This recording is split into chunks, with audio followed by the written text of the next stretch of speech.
Welcome to the Huberman Lab podcast, where we discuss science and science-based tools for everyday life.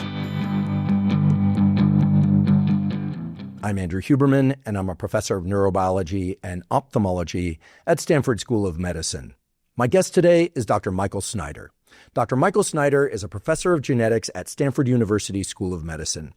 His laboratory focuses on how different people respond differently to different types of food and health interventions.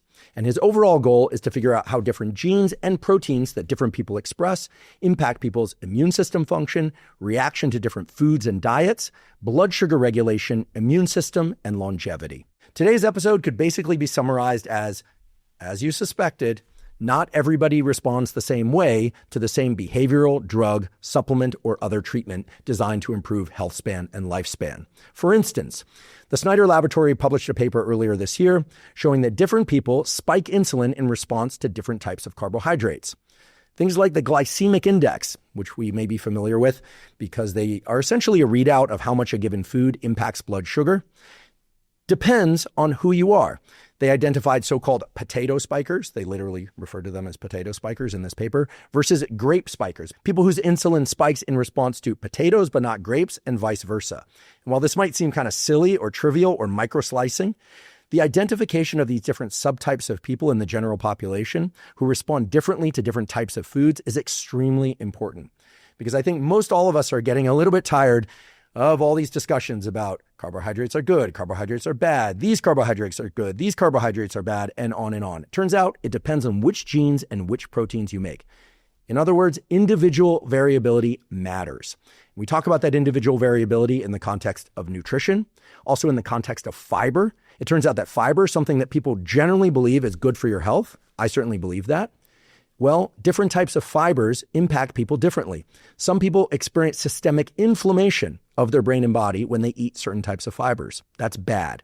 Other people experience systematic decreases in inflammation when they eat certain types of fibers. The key is to identify which category you're in and therefore which fibers to eat. And as it turns out, different foods have different fiber types. So it's tractable. There are things you can do about it. We also talk about GLP-1 drugs and how those impact longevity. This is something that's very controversial and very timely right now. And we discuss how different psychological interventions, the Snyder Lab has even looked at how different psychological interventions impact the genes you make and the proteins you make and their effect on health span and lifespan. So today's discussion is sure to change your mind about a lot of things related to nutrition and fitness and medicine. However, I promise that thanks to Dr. Michael Snyder, it will not confuse you. In fact, it will clarify many things that perhaps before the episode were confusing to you and many other people. Dr. Snyder's laboratory is recognized for doing extremely rigorous analyses of the genes and proteins that can explain individual variability and what people should do or not do in order to maximize their health and longevity. Before we begin, I'd like to emphasize that this podcast is separate from my teaching and research roles at Stanford. It is, however, part of my desire and effort to bring zero cost to consumer information about science and science-related tools to the general public. In keeping with that theme, today's episode does include sponsors. And now for my discussion with Dr. Michael Snyder. Dr. Michael Snyder, welcome. Great to be here. I'd like to start by talking about glucose regulation and food choice, exercise, sleep, and how they all interact. But I want to make it very simple to start. How is it that what we eat impacts our glucose response? And maybe you could tell us a little bit about what a healthy glucose response looks like. Because by most people's view, any inflection in blood glucose is a quote-unquote spike. But what are the sorts of spikes that matter for health, and what are the sorts of spikes in blood glucose, or what are called glucose excursions that, okay, well, that's a normal response to eating some food, and then it goes back down to baseline. I think this is especially important nowadays with all the interest in metabolic health, in how particular types of foods like processed foods are indeed far worse for us, and on and on. So if you could just give us your view and understanding of glucose excursions, what they mean, when they're good, when they're bad. Well, I would say that, high, long, prolonged spikes is obviously pretty bad. But certain things, like if you eat a grape's pretty loaded with sugar, but it's a pretty transient spike. It'll go up. And so that would be a transient one. Actually, when you do strength training, for for example, for exercise. You break down glucagon, which is it's a polymer of sugar that you break down, gives you energy. That's important for when you're doing exercise and training, and that will give a glucose spike. I get a glucose spike every morning when I weight train. So that would be a normal, healthy one, but it's transient. It goes away pretty quickly. What's quickly? Within 30 minutes, maybe most 60 minutes. Now, I'm a special case. I'm a type 2 diabetic. So my spikes go higher and longer than most people. Mine are not good spikes, but we can get into that. So what is a good spike? Well, the calibration people mostly uses time and range. It's a simple metric, meaning if you're a healthy person, your glucose is normally, for most people, around 90. And if you're off, you will go higher than that. For most people, you want to keep your glucose between 70 and 140. If you're healthy, for diabetics, they say try and keep it between 70 and 180. And that is what people try to do. And most healthy people, it's pretty easy. And I think one of the things we've done, you've heard about continuous glucose monitors, these devices, and I'm wearing one, and some of your staff I know are wearing them as well. And they're over the counter now. You put these on your arm and they measure your glucose every 5 minutes. So you can see exactly what's going on. And so we put them on so-called normal people, pre-diabetics, and some diabetics. It was already well known diabetics will spike their glucose through the roof, too high for too long. And then the people devise, especially type 1s, control mechanisms for releasing insulin and controlling all of that. But for the average person, that wasn't so well known at the time we were doing this. And it was a bit of a surprise to see that a lot of people, some did have very good glucose control, but some pre-diabetics were what we call moderate spikers. We came up and named glucotypes. It's a way of quantifying this. And then some people were spiking just as bad as diabetics and had no idea. And so it's a way of revealing what was going on. So it's recommended that you try to stay in this 7140, but it is a bit arbitrary, but it's not a bad rule of thumb to work by for the average person. But again, some people have very, very good glucose control. Some are moderate spikers and some are severe. And it's pretty clear that excessive spiking, especially in diabetics, is associated with cardiovascular disease and other things. There's some pretty strong papers out there on that. So you do want to keep it under control. And there's a very strong correlation between this time and range measurement I mentioned and something called hemoglobin A1C. That's a measure of your steady state glucose. And so if you have high hemoglobin A1C, that's typically how we classify people for diabetes and prediabetes. If you're over 6'5" or over, you're classified as diabetic. If you're 5'7" to 6'4", you're pre-diabetic. And if you're under that, you're so-called normal. And this time and range will actually correlate very, very well with that. So it's a surrogate measure for that. But it's actually pretty cool because you can precisely see what's going on in real time, unlike a hemoglobin A1C measurement, which you get periodically. So if you want to dig into that further, I would say that, what's cool about these CGMs is that you wear them, like I'm wearing one now, you can wear them for about 14 days, depends on the particular device, and you see exactly what foods do what to you, and we're all different. So some people spike to bananas, some to potatoes, some to pasta, some to white bread, some to brown bread. And so this was shown by Aaron Siegel's lab at the Weissman, and our lab had found something similar.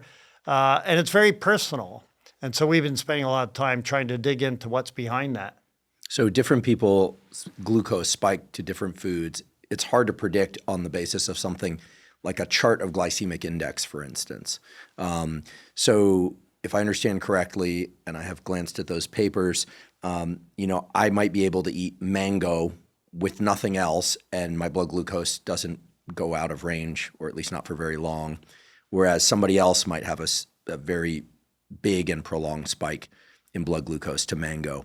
But maybe there are things they can eat that I can't eat, like I don't know, sourdough bread or something. By the way, I can eat sourdough bread, but just by way of example. 100%, yeah. Mm-hmm. And so really the only way to know, as you're pointing out, is to measure. I want to talk a lot about measurement today. All right. For those that are just listening, not watching, Mike is wearing many sensors. How many sensors? You have got 4 watches on? My 4 watches and my ring, and even my hearing aids are sensors, believe it or not. So okay, they are for hearing, but we're going to get into all of that. All right. But maybe we could talk a little bit about some of the subjective experience of blood glucose excursions, both healthy and unhealthy. Okay. Most people are familiar with eating a big meal, like the cliche is the Thanksgiving meal after which you're tired, where you stuffed yourself with protein and carbohydrates and dessert, et cetera, maybe some alcohol too in some cases. But I think people are also familiar with, eating a certain food. Like for me lately, I'll have my bowl of oatmeal with some berries and my protein drink after I train. And I'm noticing with each successive year, I'm getting really sleepy after I eat this.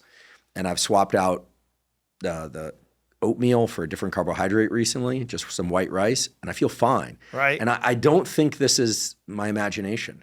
I mean, in one case, I want to take a nap afterwards. In the other case, I'm good to keep going, and I generally have a lot of energy. So is what I just described atypical? What are some subjective effects of high glucose spikes? Yeah, well, certainly sleepiness is one. I can put myself to sleep with a piece of pizza. I'm diabetic. I'm an unusual diabetic. We can talk about that too. And yeah, if I eat pizza, my glucose goes through the roof, and I will get sleepy. So does that mean that you eat and you feel sleepy, or there's a period after you eat, because this is what I experience, where I feel very energized for a short while, and then it's almost like my vision gets a little blurry, and I feel kind of like, like I just want to curl up and take a nap, even if I slept great the night before. Is that a blood glucose response? I believe so. I mean, there are multiple things that affect sleepiness, and you probably know this better than me since you've covered sleep more. But like tryptophan, things like this can help induce sleep as well. But certainly glucose, these large glucose spikes, I can say personally, make me very, very sleepy. And alcohol can make a lot of people sleepy too. But you're right, there can be a lag because that first little shot of glucose can be a stimulant. But very soon that shot can go very, very large of glucose. And at least for me, it makes me very, very sleepy. So I think it's very normal. We've known for a long time that there are things that we can do to improve our sleep. And that includes things that we can take, things like magnesium threonate, theanine, chamomile extract, and glycine, along with lesser-known things like saffron and valerian root. These are all clinically supported ingredients that can help you fall asleep, stay asleep, and wake up feeling more refreshed. I'm excited to share that our longtime sponsor, AG1, just created a new product called AGZ, a nightly drink designed to help you get better sleep and have you wake up feeling super refreshed. Over the past few years, I've worked with the team at AG1 to help create this new AGZ formula. It has the best sleep-supporting compounds in exactly the right ratios in one easy-to-drink mix. This removes all the complexity of trying to forage the vast landscape of supplements focused on sleep and figuring out the right dosages and which ones to take for you. AGZ is, to my knowledge, the most comprehensive sleep supplement on the market. I take it 30 to 60 minutes before sleep. It's delicious, by the way. And it dramatically increases both the quality and the depth of my sleep. I know that both from my subjective experience of my sleep and because I track my sleep. I'm excited for everyone to try this new AGZ formulation and to enjoy the benefits of better sleep. AGZ is available in chocolate, chocolate mint, and mixed berry flavors. And as I mentioned before, they're all extremely delicious. My favorite of the three has to be, I think, chocolate mint, but I really like them all. If you'd like to try AGZ, go to drinkagz.com/Huberman to get a special offer. Again, that's drinkagz.com/Huberman. Today's episode is also brought to us by Wealthfront. I've been using Wealthfront for my savings and my investing for nearly a decade, and I absolutely love it. At the start of every year, I set new goals, and one of my goals for 2025 is to focus on saving money. Since I have Wealthfront, I'll keep that savings in my Wealthfront cash account, where I'm able to earn 4% annual percentage yield on my deposits, and you can as well. With Wealthfront, you can earn 4% APY on your cash from partner banks until you're ready to either spend that money or invest it. With Wealthfront, you also get free instant withdrawals to eligible accounts every day, even on weekends and holidays. The 4% APY is not a promotional rate, and there's no limit to what you can deposit and earn. And you can even get protection for up to $8 million through FDIC insurance provided through Wealthfront's partner banks. Wealthfront gives you free instant withdrawals where it takes just minutes to transfer your money to eligible external accounts. It also takes just minutes to transfer your cash from the cash account to any of Wealthfront's automated investment accounts when you're ready to invest. There are already 1 million people using Wealthfront to save more, earn more, and build long-term wealth. Earn 4% APY on your cash today. If you'd like to try Wealthfront, go to wealthfront.com/Huberman to receive a free $50 bonus with a $500 deposit into your first cash account. That's wealthfront.com/Huberman to get started now. This has been a paid testimonial of Wealthfront. Wealthfront Brokerage isn't a bank. The APY is subject to change. For more information, see the episode description. Yeah, there was this idea that if something is rather high on the glycemic index, meaning it spikes your blood sugar robustly, that by combining that food with another food, or let's say some fiber, as opposed to fruit juice, eating the whole fruit, which of course includes the fiber, at least in a different form, or adding some fat. So I've tried doing this, adding a bit more fat to that meal, but in some cases, it still happens. It doesn't matter if you try and blunt the blood glucose response with fat or with fiber. You just find that you get that kind of like buzz and then crash. Right. And it's not the kind of crash where you can't do anything. It's actually more sinister than that. It's more of like a brain fog that then transitions into the desire to take a late morning nap, which if you've slept well the night before, you really shouldn't be feeling. Well, you can mitigate that, of course, by doing a walk and try and burn off a little bit of that glucose. We can get into that. Tell us about walks, because we've talked a little bit about those on this podcast before, but what is the effect of a short walk, and does it need to be a brisk walk? Or I think brisk walks seem to be better. There's studies from other people on that a brisk walk for 15 minutes or 20 minutes after you eat will help suppress those glucose spikes. So there, in fact, some of these companies that have set up around personalized management of glucose, I'm involved with one called January AI, and there's others out there too. They actually recommend that if you eat something that spikes your glucose, you should take a brisk walk, and that will suppress your spike. And they'll actually teach you that, and you can see it personally. And so one thing we've done is, for example, most people spike to white rice. Believe it or not, it's high glycemic index, but glycemic is more personal than people give credit for. Anyway, you will spike your glucose, but if you take a brisk 20-minute walk, you can just see that spike is much, much less. And is that simply due to the low-level muscle contractions associated with walking are just pulling, they're just acting as a glucose scavenger? That's what I assumed, yes, that you're burning it off. Did you see this study out of, I forget the university in Texas, I think it might have been University of Houston, where they looked at people doing what they called Soleus push-ups? Did you see this study? No, I haven't seen it. This is wild. So they basically had someone, subjects, there was more than one subject, of course, sit in a chair and essentially do the equivalent of what gym goers would call a seated calf raise. They called it a calf push-up, but all that nomenclature is kind of silly. What it really is keeping your toes on the floor and lifting your heels. It's like being like a knee bouncer in class, what we were all told we shouldn't do it. It turns out the soleus, even though it's only 1% of the total body musculature, acts as more of a glucose sponge than other muscles in the body, which sort of makes sense given the walking thing we've been talking about. Yeah. And now people had to continue doing this, but it was pretty effective. Now I would prefer to see people go out and take a walk after they eat, but not all of us can get up and walk after a meal. Yeah. If you're on a plane, sure you can, you don't want to fill the aisle because people need to go to the bathroom. It gets impractical. So it's kind of interesting to think about just like what requirements are for low-level muscular contraction. Okay. And I would always want to see people exercising more as opposed to less.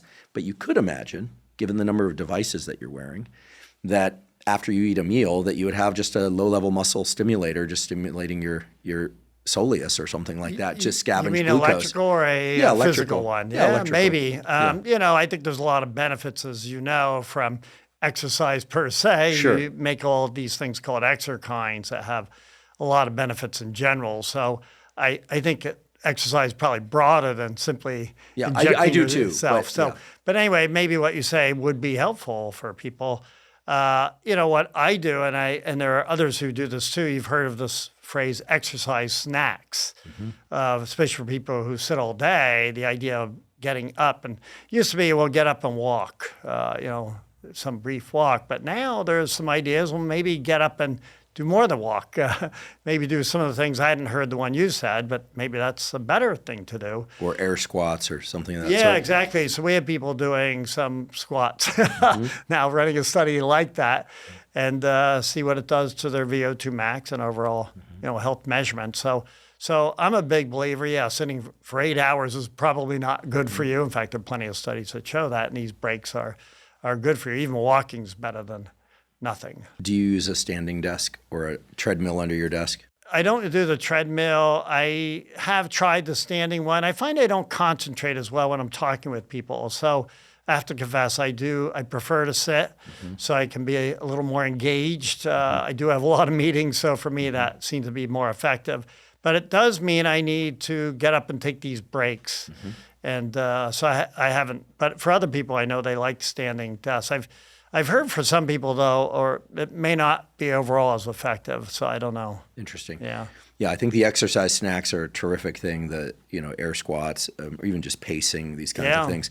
I think we underestimate the extent to which our evolutionary history drove a lot more movement every day than There's we no way currently we sat engage. 8 hours a day in ancient times, yes. Right. I 100% agree, yeah. People had to be active. They had to be active to gather their food and deal with the elements, yeah.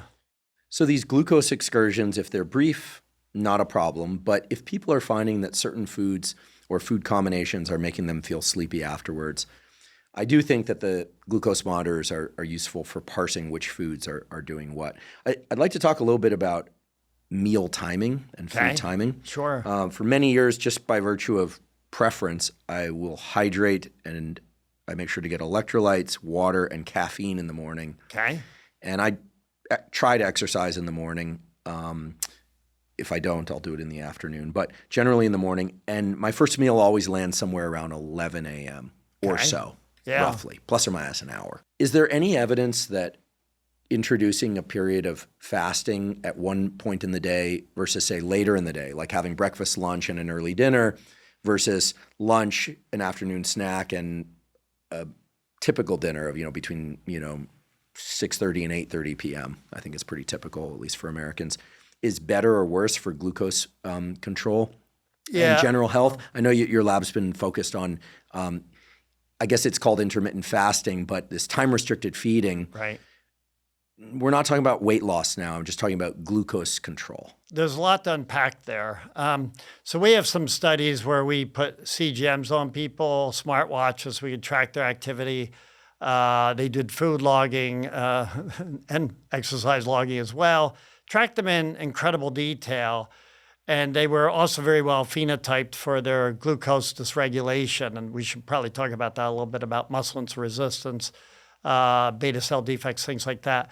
So we were trying to relate what was what the glucose dysregulation subphenotype with their lifestyle, and not just their lifestyle, what they did, but when they did it. And what we found is that, first of all, some simple things already known is that if you have your bigger meal first thing in the morning, you generally have lower glucose and not later at night. So people had their biggest meal, their biggest energy consumption later in the day as dinner, which is awkward socially because that's when most of us have our big meal, or many of us do. Those folks will have a higher glucose, and starchy vegetables is well known. Those folks have higher glucose, but interesting, fruits, people who ate a lot of fruits as their major source of carbs had lower. That's because of the fiber that's in there that helps them. Turns out most people don't get enough sleep, and so those who slept longer actually had lower glucose. But some of the things we could tease out were, when should you exercise? If you look at the party line out there from various studies, well, you should exercise in the afternoon to get your best benefit. But we found that that depends on the form of dysregulation you have. If you're muscle insulin resistant, you actually get better benefit by exercising in the morning for glucose the next day. If you're muscle insulin resistant. Right. Okay. So to unpack that a little bit, so you probably know that, you eat something, you get glucose if it's sugary, and your insulin obviously, helps control that, stimulates your cells to take that up. And if you're insulin resistant, especially muscle is a major consumer of glucose, means you're not taking up your glucose right. So you're insulin resistant and you don't take up glucose and you wind up with high glucose spikes. But there are other forms of diabetes. So to break this down, or glucose dysregulation, there are people who don't make insulin early in life. That would be called type 1. You can still become insulin deficient in making insulin later in life for type 2. But you can also have what are called beta cell defects. So insulin's produced by your pancreas, your beta cells. And I myself am type 2 diabetic. I have a beta cell defect. Took me a while to figure that out, meaning I make insulin fine, my cells respond, but I don't release it from the pancreas. And then there's things called hepatic insulin resistance. So your liver is insulin resistant and other forms as well, fat insulin resistance as well.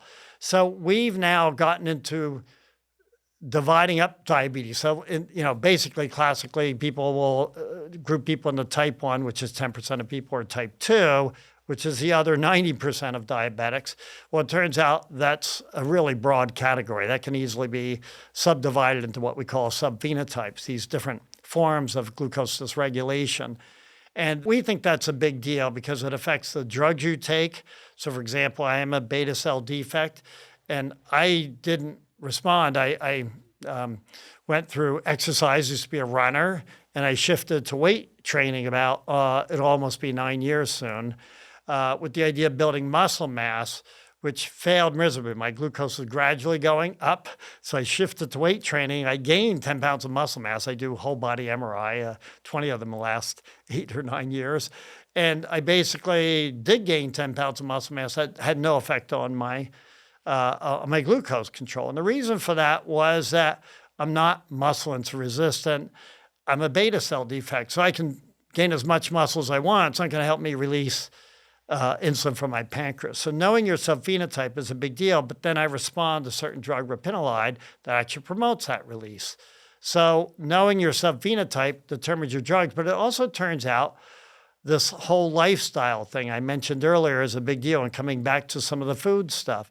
So we found that if you're basically insulin resistant, muscle insulin resistant, you will spike to potatoes and pasta, but not if you're insulin sensitive. And if you have beta cell defect, you also spike to potatoes. So you can subphenotype people according to what their glucose dysregulation is, and that affects how you react to foods. And so then the obvious thing to do is modify your eating behavior on those foods so that you can basically live a healthier life is the idea. And so how are you going to subphenotype? Well, the way we do it now is super expensive. It's, we do these gold standard tests, take several hours, hundreds if not thousands of dollars, depends how you do it. We, believe it or not, can do it just from a simple glucose curve. So you may or not realize that when you put one of these glucose monitors on you drink a shot of glucose, you'll have a curve. And that shape is different for different people, and that depends on their subphenotype. So meaning if you're muscle insulin resistant, you'll have a certain shape, and if you're beta cell, it's a different shape, and if you're a combination of things. And there are other factors, by the way, that play in here, like your microbiome, so the microbes in your gut all play in this. And so they basically affect the shape of your curve. And now we're not there yet, but we're good for some of these, like for muscle insulin resistant. We can quite accurately predict whether you're muscle insulin resistant just from the shape of that glucose curve, which you can get now from an over-the-counter purchase at a drugstore. Super interesting. There's, as you mentioned, a ton to unpack there. I just want to make sure I understand a couple of the points you made before we go forward. You said the vast number of papers that have explored ideal exercise timing point to the afternoon as the best time. Right. I've seen those papers also, and my takeaway from those, the kind of gestalt of those papers, in my view, is that if you're interested in performance, that the afternoon is better because your body's warm, body temperature tends to be appropriate for performance, whereas although some people wake up ready to go first thing in the morning, most people don't feel as energized first thing in the morning. Some do, but most don't. But if I understand correctly, for many people, in particular people with muscle insulin resistance, doing resistance training would be preferable to doing cardiovascular training for blood glucose regulation. And doing that resistance training early in the day, it sounded like you were going to tell us that it sets a kind of a trend toward better glucose regulation throughout the day, but I don't want to lead the witness here. I want to make sure that that's true before we conclude that. Well, we haven't taken apart for that particular study the difference between resistance training and is more a general activity measurement. Mm-hmm. So if people are more active in the morning, if their muscle insulin resistant, will have better glucose levels the next day. So we haven't yet done resistance, but I'm very interested in this. In fact, we have a separate study around high-intensity training running versus long-distance running, and happy to talk about that. But that's still in progress. So I wouldn't say we've totally done what you've gotten at, but we would like to dissect the resistance training versus, say, aerobic or endurance type of training. I mean, the bottom line is, of course, exercising anytime is better than not exercising at all. So I think we'd all agree with that. But we do think you get better glucose benefits if you are muscle resistant in the morning. And I also do believe that, building your muscle mass will help with actually reducing muscle resistance. Thank you for that clarification. You mentioned different types of diabetes. So general categories are type 1 diabetes.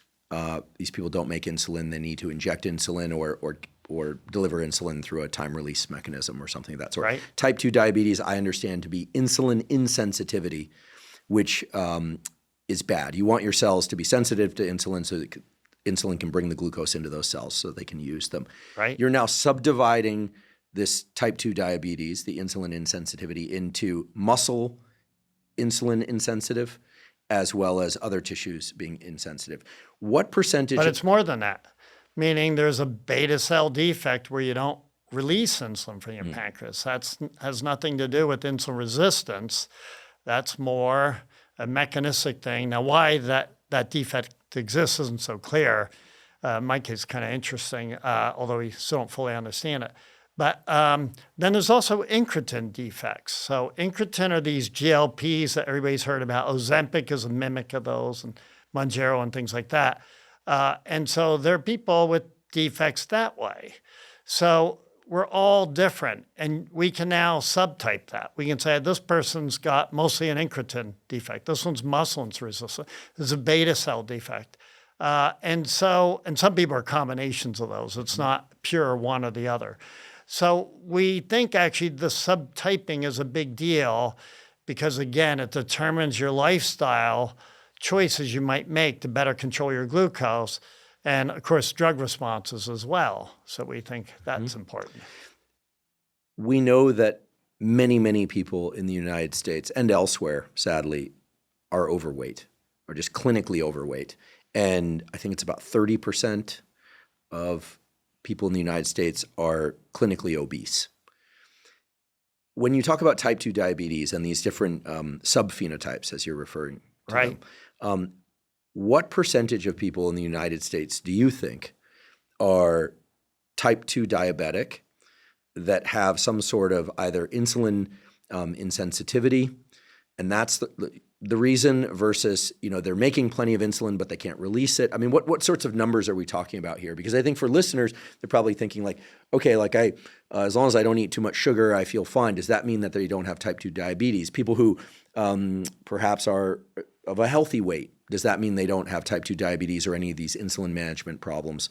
It sounds like we don't know the real numbers, but if you were to guesstimate what the percentages are of people out there who have some issue with insulin management at a physiological level? Well, if you include beta cell defects as part of insulin management, then the number is probably very high. So, but I honestly don't know the answer. I don't think we fully know the answer because people haven't done the sub-phenotyping like I've described. We don't know how many people have incretin defects.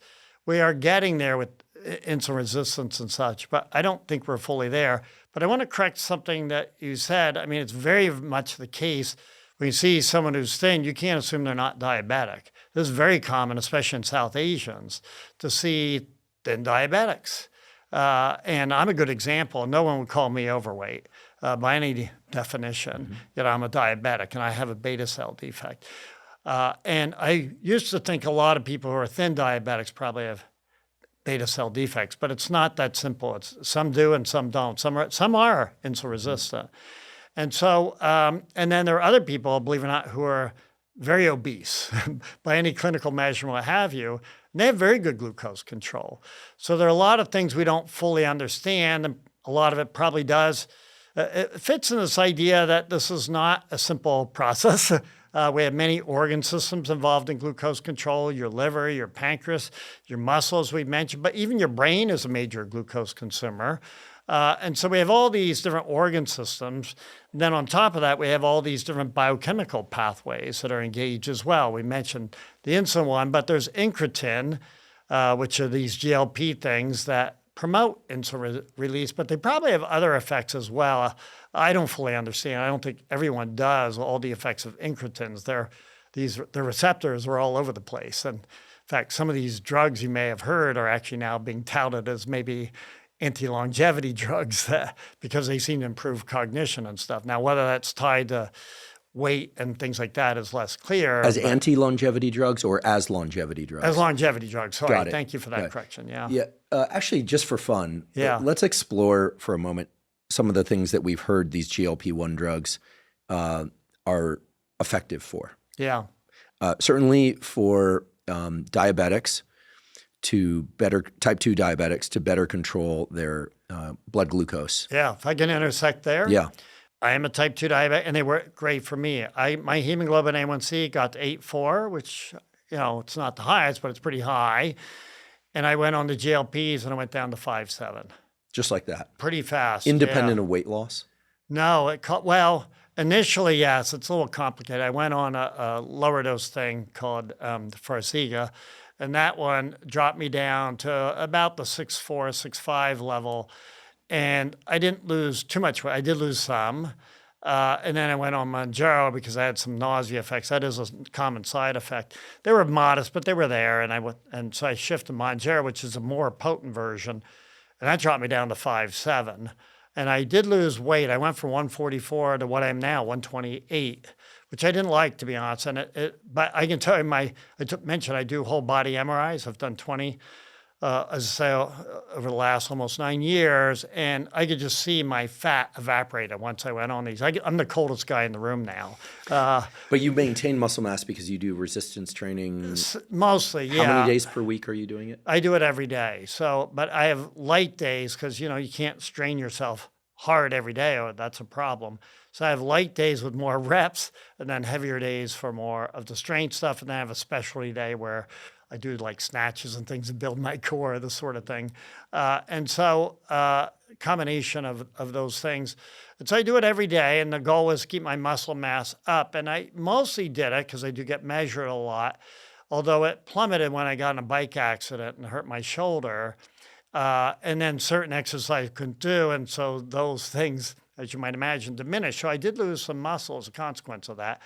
I have mostly built my strength back up, not entirely back to where it was. So it's still there, but yeah, it's not 100%. And then there's a question of how much strength versus muscle mass is important. I don't have, maybe you know the answer to that. I don't know. But anyway, I do try to keep it up. It's down a bit in terms of muscle mass and a touch in strength as well. I do, my hemoglobin A1C isn't too bad, but I don't like losing that much. I'll be honest with you. I thought I looked a little gaunt. So actually I'm now backing off on the Mounjaro. I don't do it every week like you're supposed to. I'm on the lowest dose, so I'm a great responder there. And by the way, when you get into these drug responses, it turns out I'm a Metformin non-responder. I did try that early on. Oh, this is interesting. So just to remind people, Metformin and then the poor man's version of it is Berberine, which is sold as a supplement. They basically do the same thing. They lower blood glucose. In fact, I will tell anyone that decides to take Metformin or Berberine that if you don't consume enough starchy carbohydrates with it, it can give you a brutal headache because you become hypoglycemic. Oh, I didn't know that. Oh, it's really rough. Years ago, I used to take a little bit of berberine. I used to do these cheat days. Okay. It was many years ago. I would eat really clean all week, and then I would, like a Saturday, I would just go for it, like anything you wanted. And I felt lousy. You'd have these energy, peaks and valleys, and then you just felt like by the end of the day, you're just like, I'm done with food for the next 10 years. And of course, you fast the next day, you feel fine, and you go right back to it. But it wasn't healthy. But taking berberine, it was remarkable because it would allow me and other people that recommended it to me that you could just eat like an entire box of donuts and feel fine because it would blunt your blood glucose response. However, if you don't have enough glucose in your system, you become hypoglycemic and you get these brutal headaches. So anyway, that's a little. And this is becoming a big deal now, right? Hypoglycemia is now being recognized as a big concern, actually. So, and people are picking up a lot of this with the CGMs. Interesting. And this is because people are taking Mounjaro and taking other things that are dropping their blood glucose? Yeah, and it's probably been out there more than people realize in the first place. And now with the CGMs, people realize, well, we talked about these glucose spikes. Well, it's very common if you get a really giant spike, you make a lot of insulin. So the consequences, then you come down on the other side and you actually get too low glucose from those spikes. So people are recognizing that, and people are now concerned about that. It certainly leads to fatigue. Yeah, glucose troughs are definitely bad. I don't do any sort of cheat day anymore. I actually, just a few years ago, I just quit eating bad food. Yeah. I don't eat that's got to be best. Or I aim for 90% of my food intake to come from whole unprocessed foods. Great. And then occasionally a slice of pizza or a bowl of ice cream or something, no big deal, right? Especially if you're exercising regularly. But so to go back to these drugs, these GLP-1 agonists was basically what they are. Right. And we had a guest on here, Zachary Knight, who's at UCSF, Howard Hughes investigator, who kind of shocked me by telling me that these drugs all increase levels of GLP-1 in the blood and brain by about 1,000-fold. That any less doesn't really have an effect on appetite, doesn't have an effect on the various things they're designed to do. So these are massive supraphysiological increases in GLP-1 that people are achieving with these drugs. I know nowadays some people are starting to get them from compounding pharmacies and microdosing them to great effect, actually. Okay. The big pharma companies don't like this because it's sold at a fraction of the price and you can get away with very low dosages. This is what I want to do, by the way. Yeah, no nausea. And oftentimes they're combined with some other things that, off the top of my head, I can't remember. But, some of these more experimental peptides like SS31, which are designed to improve mitochondria. And people are getting really spectacular effects from the microdosing of compound pharmacy GLP-1 agonists. But even those are probably boosting GLP-1 several hundredfold. So none of this is like natural for the body. And yet there are other positive effects. Like I've heard of reduced craving of alcohol. What are some others that you've heard of? Cognition is a big one. And it's certainly something people worry about a lot as they get older. It's almost becoming the number one thing people worry about as they get older, getting dementia-related conditions. So, and there's, we'd like to see more studies out there, but there's some evidence that it may improve cognition. Now, how much of that is intertwined with weight loss and things like that, I don't think has been totally deconvoluted. So I think we need to sort all that out. But but people are now, you may know that people used to talk about Metformin, this diabetes drug, as potentially the longevity drug, that this may be the way to live a lot longer, healthier. And the side effects are not high as far as we know, if at all, for most people. And now a lot of people are very interested in these GLPs as possible longevity drugs. And there are trials underway to look at this sort of stuff. So we'll see, what ways they improve people. I will say, as long as we're on this topic, you are a perfect example of a very diligent patient, meaning you're taking these GLP-1 drugs, you're, as you mentioned, aiming for taking lower dosages, maybe even quote-unquote microdosing. Yeah, I'd like to, yeah. But you're also resistance training daily, alternating heavy and light days. You do your exercise snacks. You're getting brisk walks after you eat. I mean, I think it's important to point out that you're doing all the things that help maintain muscle mass, cognition, et cetera, while taking these GLP-1s. Many people won't, or just unless they're highly motivated to. They want a drug that's going to melt the fat away, and they are unwilling or uninterested to do the exercise piece. What, if any, data from your genomics data and these large-scale studies that you're doing point to the fact that the combination of augmenting GLP-1 with these drugs and exercise is beneficial? Is it all just about maintaining muscle mass? Good question. I don't know, but it's pretty clear that people who do strength training, again, larger studies would be nice, but it's pretty clear they can reduce their muscle mass loss. That's clear, and it's definitely been the case for me. I mentioned my bike accident. I went from pretty good about maintaining muscle mass, then I did lose some when I lost some of that. So I can tell you personally had an effect. Don't cycle. I tell my friends, I know so many people who have been on a bicycle. You're traveling next to these 3,000-pound vehicles moving much faster than you. People are texting. I say this out of love for the audience and for you, even though we just met. We're colleagues at Stanford all these years. And I have to say, everyone I know who cycles regularly gets hit by a car eventually. I know three Stanford faculty that are dead. Oh, right. But then again, I lived in the area for a long time. Yeah, right. Back on Woodside Road, cars just taken out or had to dodge a car and ran to a tree. So dead, brain damage, injured. What do I have to do to convince you to run instead of cycle? I do have a theory that your cycling versus your health, there's an inverse relationship, or it's a constant, I should say, meaning I'll probably get killed by a car possibly someday, but I'll stay healthy in the meantime because it is my form of aerobic exercise. But we need you around, Snyder. But I say this, I don't know why anyone would do this instead of swimming. I don't go up those mountain things where there's no even bike paths that they have in Palo Alto. It's not the cyclists, it's the cars I worry about. Correct. But there's no room in some of those places to go. So I mostly, I do it to go to lab and back, and I do it. It's also a form of mental release for me at the end. I love what I do, but I do work long hours, and it's just a great release to get that bike ride home at the end of the day. Do you wear a helmet? Of course, yeah. And that's turned out to be pretty critical when I've had more than one accident, I hate to say.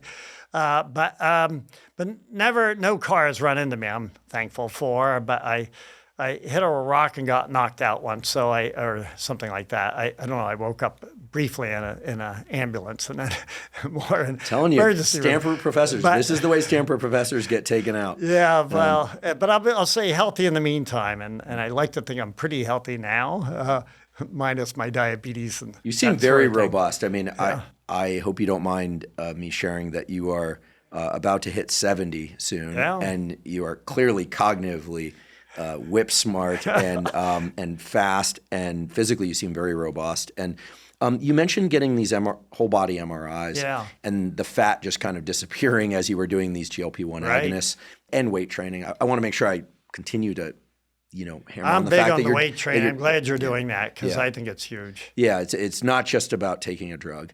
And you can do a lot with just lifestyle, and we'll talk more about that. But I have a question about subcutaneous versus visceral fat. Yeah. We hear that fat around the viscera, around our organs, is the one to really worry about. And anytime I hear something like that, I think, okay, that sounds like a reason to not lose fat elsewhere. But what do we know about the health risks of intravisceral fat versus subcutaneous fat? Yeah, I'm not an expert here, but it does seem pretty clear that obviously fat around your organs isn't good. Fatty liver being a good example. And by the way, when I went on GLPs, I had a little bit of fatty liver, just disappeared. So I think a lot of people are thinking this way, that your pancreas and beta cells in particular are very subject to stress.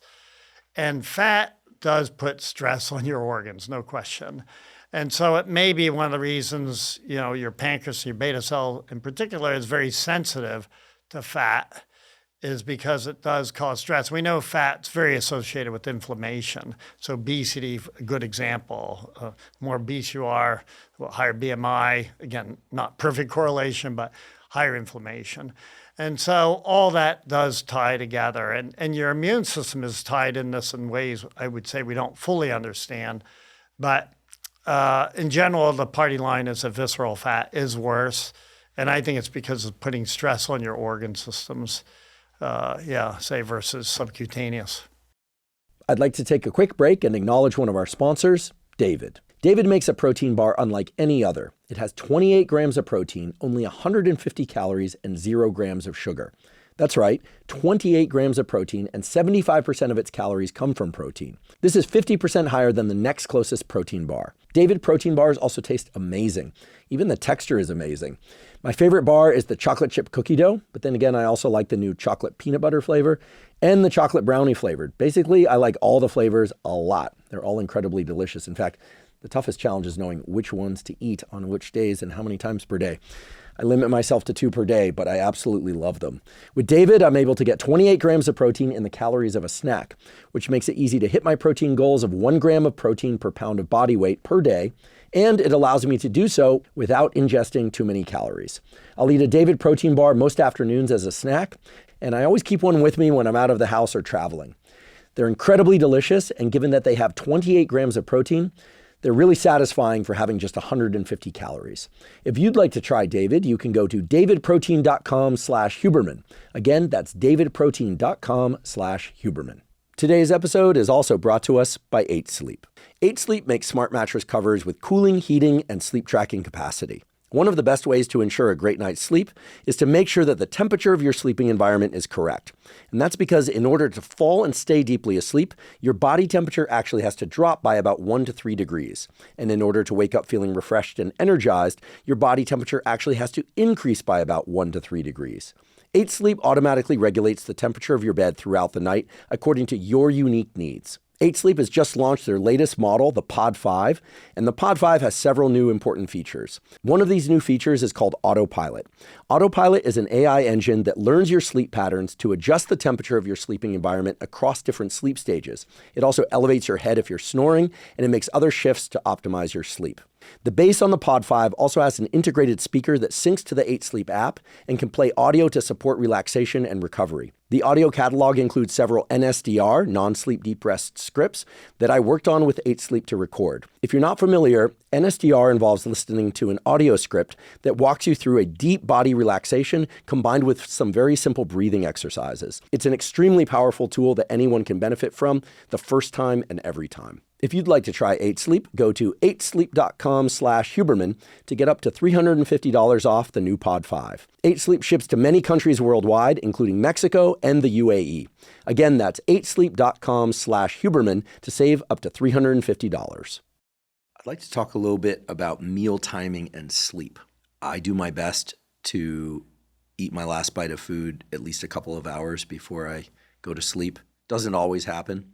What do we know about how evening and nighttime meals impact sleep and next day glucose levels and regulation? Well, the party line is that you should not eat 3 hours before sleeping. And I believe that. And that's true from the studies we've run, that people who do have a gap and actually people who walk after dinner have lower glucose the next day. And if you go into the evening with a high glucose spike, in general, that correlates with poorer sleep. So I think it's more complicated than that. I think, the party line will be, well, your glucose is kind of high at night and gradually goes down during the day. On spike in the morning, you get a cortisol spike, as you probably know, when you wake up, and that's normal and that's healthy, helps energize you for the day, and cortisol and glucose are related. But when you actually look at people's glucose patterns, it's much more complicated than that. And I think a lot of that has to do with what their subphenotype is what we don't fully understand, so we're trying to sort this out. And what you did the day and especially the evening before eating that big piece of pizza and then falling right asleep probably is not a great thing for you. You will go to bed with a high glucose spike for many people, again, unless you have perfect glucose control. So I think getting your glucose under control, it is a bit of a problem for me. We tend to eat late in my household just because both my wife and I work kind of late. And so we tend to eat a little bit later, but I definitely do better if I can try and eat earlier. And then I definitely don't snack before bedtime, that sort of thing. And these days I try not to make my biggest meal my dinner, which again can lead you into sleep with that. And we always take a walk. We have dogs and walk our dog after dinner. And it's become a routine.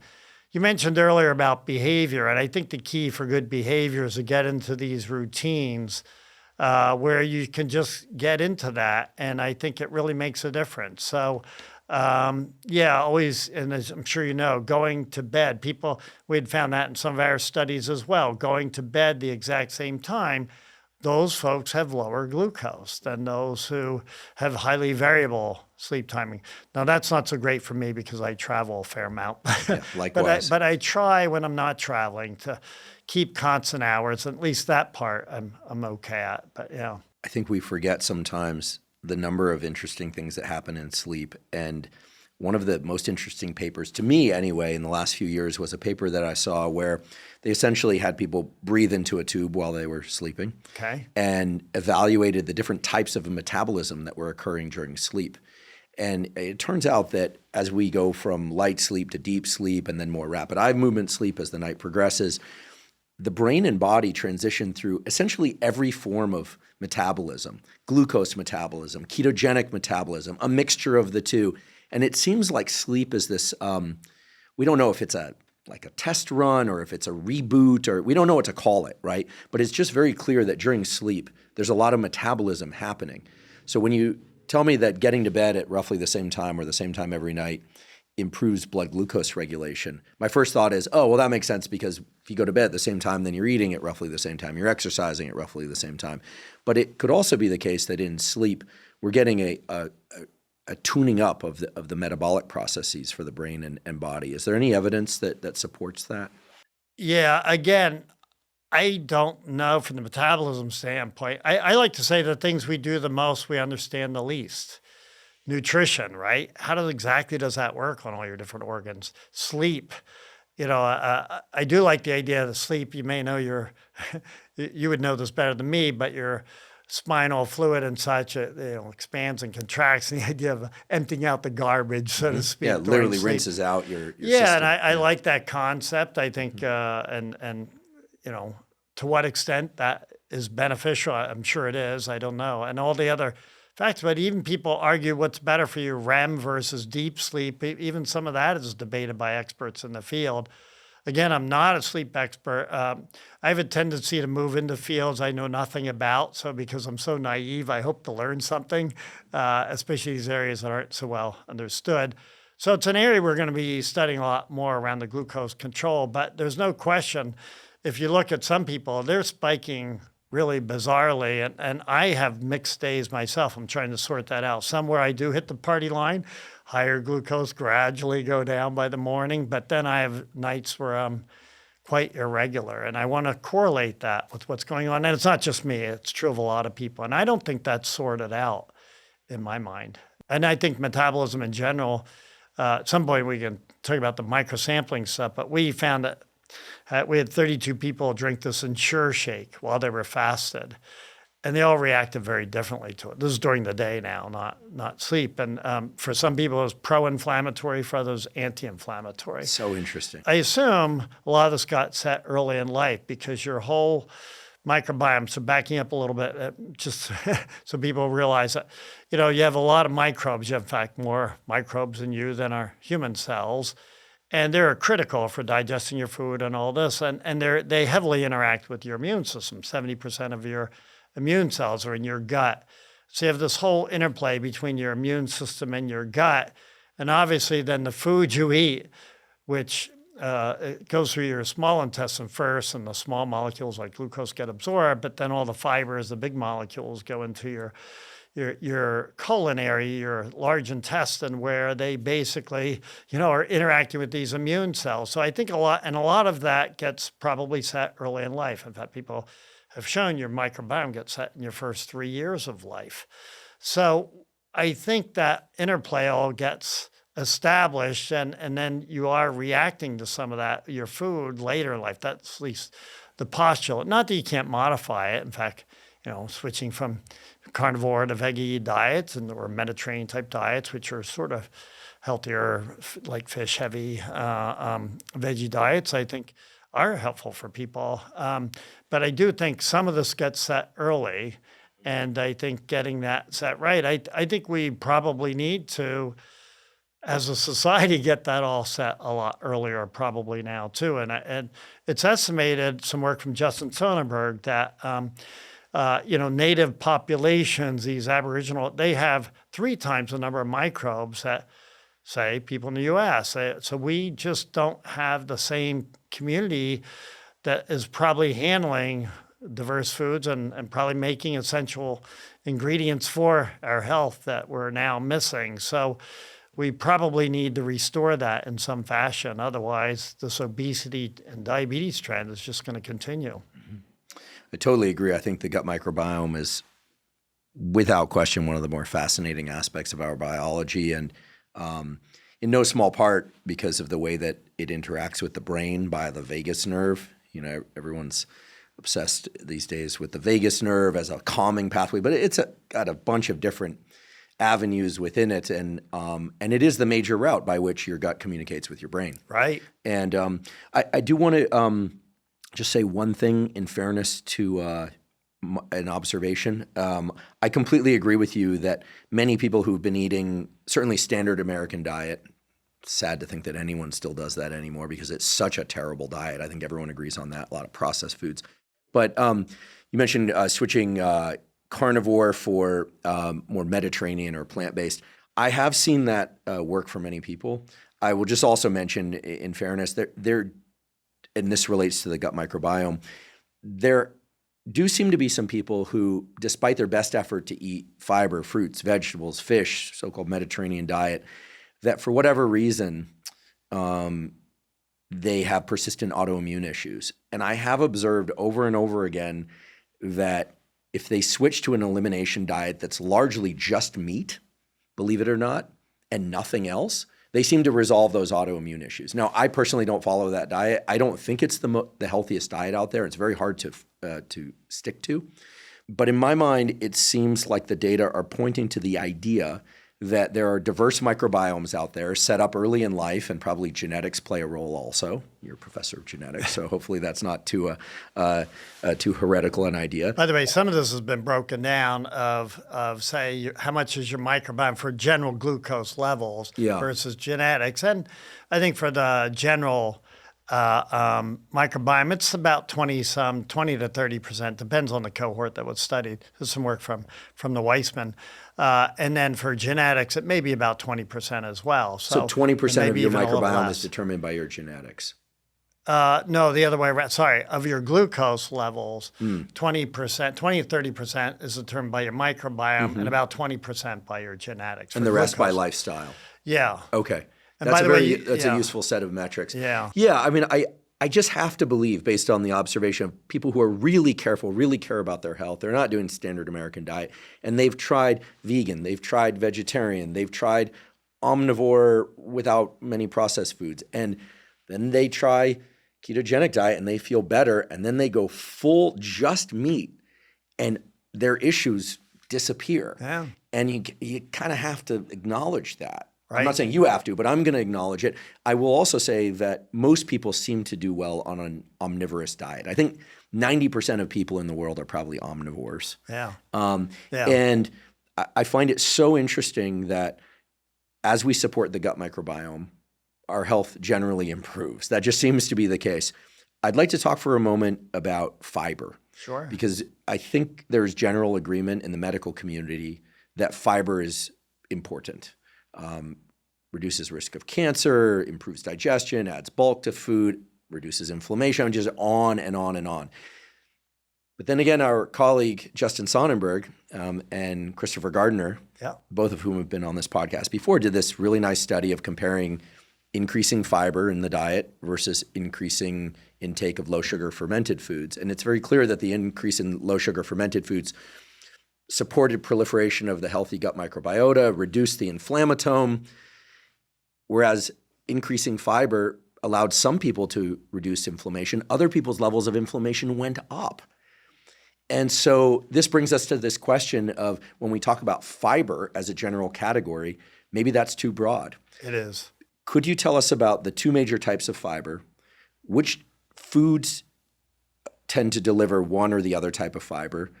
And if indeed there are differences in which fiber are best for different people? Right. So as you're alluding to, fiber is very heterogeneous, very different. And we even break it down further than that. You're probably thinking of, soluble versus insoluble or resistant starch versus starch. But I look at fiber as like just a giant community of different substrates, if you will. So we have long chain, short chains, hydrophobic, hydrophilic, positive, negative. It's like saying all animals are the same. Humans are the same as cockroaches, You the just same as can't cats you and just can't dogs. lump that broadly. You can't, and their effects are very, very broad. Yeah. And so we've started tearing this apart. I was a chemistry undergrad by training, so I guess that's where I'm coming at this. So we just started, and being somewhat practical too, we started putting people on, we took two common fibers, arabinoxylan and inulin, which are these two, just commonly used. Arabinoxylan's and Physium hus, and it's associated with mesomucilin. Inulin's and those chicory pea fiber things. Could you, before we dive into this, what are some foods that one type of fiber is more abundant in versus the other type of fiber? Well, Metamucil is a good example for the arabinoxylan would be in that. And arabinoxylan is kind of interesting. As the name sounds to the chemist, it has arabinose and it does have some glucose, but it has polyphenols in it too. And I don't know if you probably have covered this on your show. No, not yet, but they're super important. They are. They're being, especially in the last, I'd say, 6-10 years, being more and more appreciated for all their positive effects as antioxidants, anti-inflammatory. Mm-hmm. So anyway, they're part of arabinoxylan. This inulin is a glucose polymer, but they're short chain and long chain. That has different properties as well too. That's in various certain fruits and certain other things. And when we went into this, if you read the literature, you would say, well, there'd be some studies said, inulin lowers your glucose, and others say, no, it has no effect. And some saying it lowers your cholesterol, and others it doesn't. Same with arabinoxylan. It was all over the map, although there might have been more of a consensus about this arabinoxylan lowering cholesterol.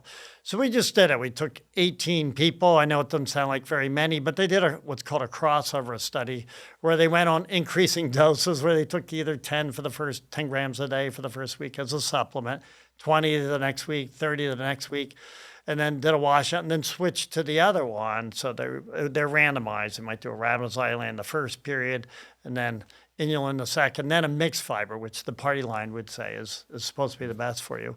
So and then we do what we're known for, these deep measurements, we measure as many molecules of people's blood, and as well as clinical measures. And so what we discovered is that as a general rule, arabinoxylan did reduce cholesterol, and actually quite substantially. It went down about 25%. So this is in Metamucil, but what sorts of foods contain high amounts of this compound? Most do, actually. Oh, okay. It's so broccoli. Yeah, broccoli, yeah. Kale, lettuce, cabbage. Yep. Okay. So this is like when we think of fiber, we think of But they have other things as well. So Okay. these are generally mixtures. Like apple fiber will have 3 major types of fiber. It's back to this heterogeneity of fibers. So we're now getting into others like beta-glucans, another fiber. Resistant starch is yet another one. So there's a whole series of these fibers out there.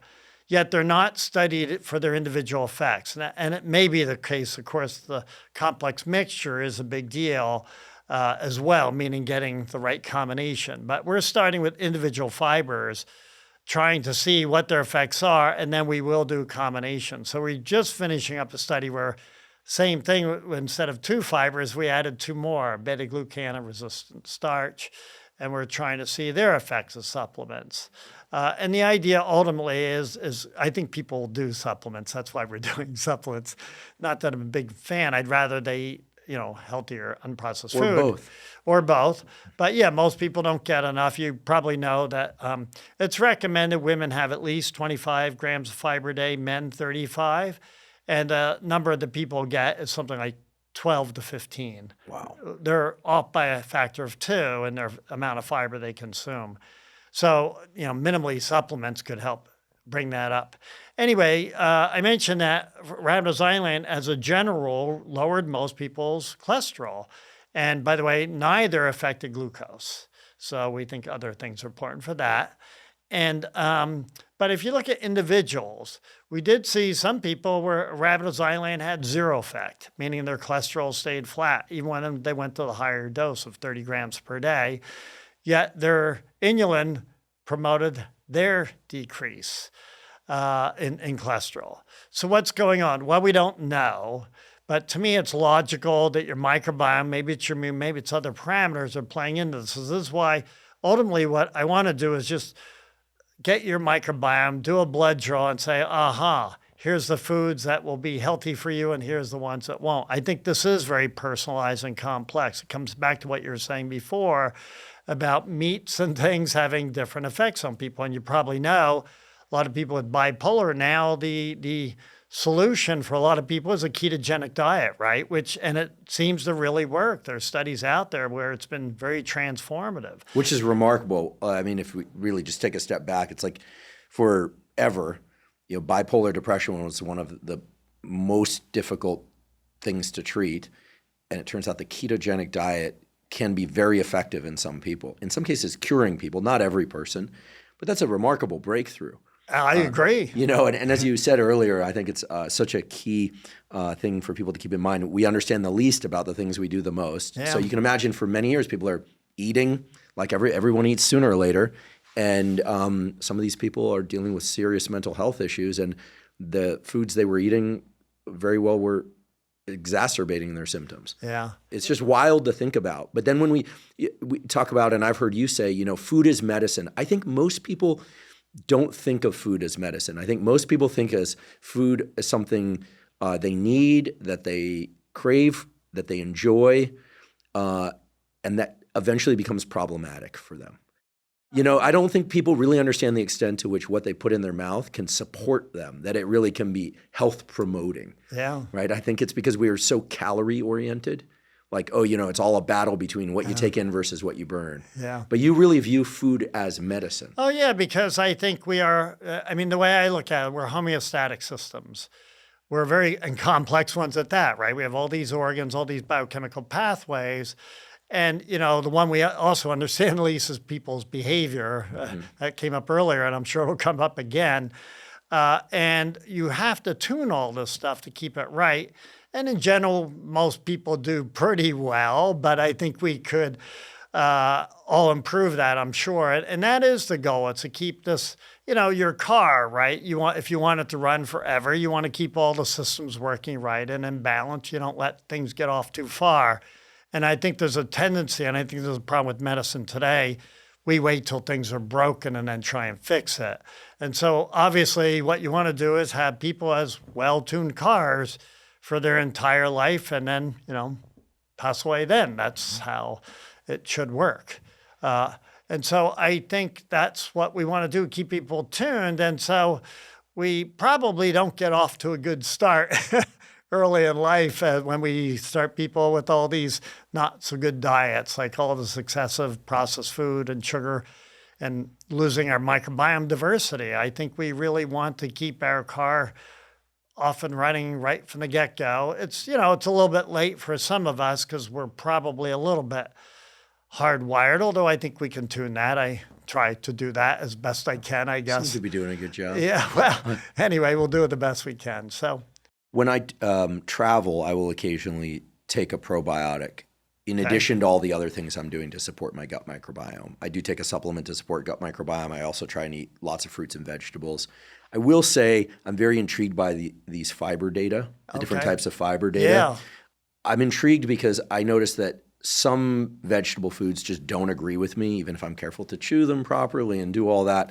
And I find that over time I've just oriented towards eating the same, 6 to 8 vegetables. But I'm tempted to do the following experiment. Tell me if this is a good experiment, Snyder, if I'd get a shot at a sabbatical in your lab.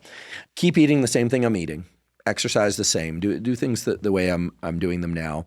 But try a supplement like you said, Metamucil, which is one particular type of fiber. Right. And do the before and after LDL cholesterol, ApoB, blood glucose regulation with a continuous glucose monitor, then stop, do a washout, swap that out for increasing like inulin fiber through some other source.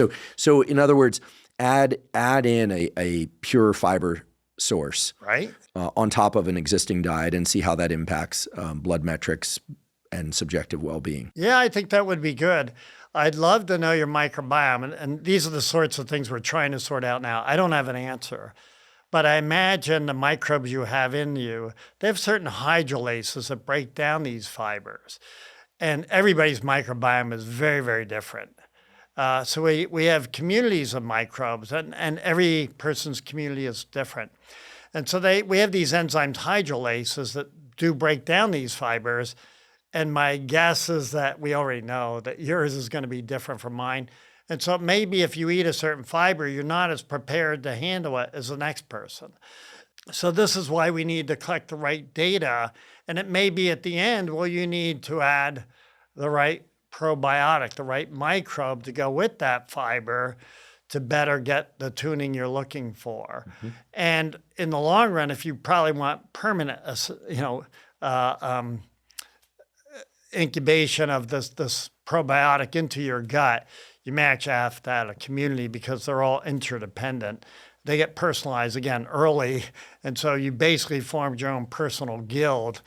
And so one problem with probiotics is that they don't stick that well. A lot of them wash out, although with a prolonged use can help colonize. Some of that may be possible. Yeah, and they're cumbersome, they're expensive, they require refrigeration, most of them. Yeah, that's right.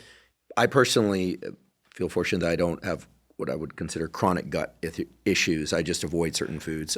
Yeah, but are you avoiding it because you're getting inflammation? You said some don't agree with you. Is that because of gas or is that because of inflammation? It's more of an inflammatory response. Yeah. Like you just kind of feel like you don't feel well and Right. you feel kind of like overtaken by some Right. process, which that's what I'm like, this is so poor you man's, have like extract to, But if you can figure out which inflammation. fibers might be inducing that specifically, maybe you can avoid those foods with those fibers. I don't know. And again, fiber seems to be very personalized. So I think it is something you can try. It's a pretty easy experiment to do. I think most people like the idea of fibers. Again, we like to do individual fibers because ultimately I want to understand the effect of every fiber and make combinations that would be personalized for people. Mm-hmm. But, if you were to get apple fiber or oatmeal, it's got a lot of Metamucil and arabinoidine, but it has other things in there too. Mm-hmm. And it's probably true that the combinatorics are important. And we'll get there at some point with the combinatorics. I mean, I guess I am a big data guy. I like the idea with 8 billion people on the planet, if we even got 1% of those doing food logging with sugar monitors and things like that, we'd have a lot of the combinatorics all figured out. Well, you've got 100 people in your lab. You're running clinical trials all the time, right? Your human subject requirements are big. Maybe we'll provide a link to where people can participate in some of these studies. Yeah, we have studies running all the time. Yeah, because I know a number of people will be interested to do that. And we're going to talk more about sensors and air quality. We've got a bit more to cover in each domain, but I think it's really important. And thank you for breaking up this broad category that we've all heard about, fiber, into meaningful categories, and just even people's understanding that different people react differently to different fibers is really important. A family member of mine was told that they needed to take Metamucil to get more fiber, had zero impact on their LDL, zero impact on other important markers. I might suggest to them that they consider taking a different fiber supplement in an effort to control. Maybe for them, inulin will be the trick. Great. This is the first I'd heard of it. When I was listening to one of your talks. It's a good thing you have 100 people in your lab. By the way, folks, having 100-person lab is exceedingly rare. And we're a little smaller now, but yeah, we're still it's very impressive. A good bunch, your vigor is undeniable, and I'm just lucky to have amazing people in my lab. I consider myself very fortunate. Well, I will say, not just because you're sitting here, I'm not just saying it to be kind. Many people in your lab have reached out for reasons related to collaborations, et cetera, and everyone in your lab speaks extremely highly of you and working with you, which is not always the case in large laboratories or small ones, but they adore you. I'd like to take a quick break and acknowledge one of our sponsors, Function. Last year, I became a Function member after searching for the most comprehensive approach to lab testing. Function provides over 100 advanced lab tests that give you a key snapshot of your entire bodily health. This snapshot offers you with insights on your heart health, hormone health, immune functioning, nutrient levels, and much more. They've also recently added tests for toxins such as BPA exposure from harmful plastics and tests for PFASs or forever chemicals. Function not only provides testing of over 100 biomarkers key to your physical and mental health, but it also analyzes these results and provides insights from top doctors who are expert in the relevant areas. For example, in one of my first tests with Function, I learned that I had elevated levels of mercury in my blood. Function not only helped me detect that, but offered insights into how best to reduce my mercury levels, which included limiting my tuna consumption. I'd been eating a lot of tuna, while also making an effort to eat more leafy greens and supplementing with NAC and acetylcysteine, both of which can support glutathione production and detoxification.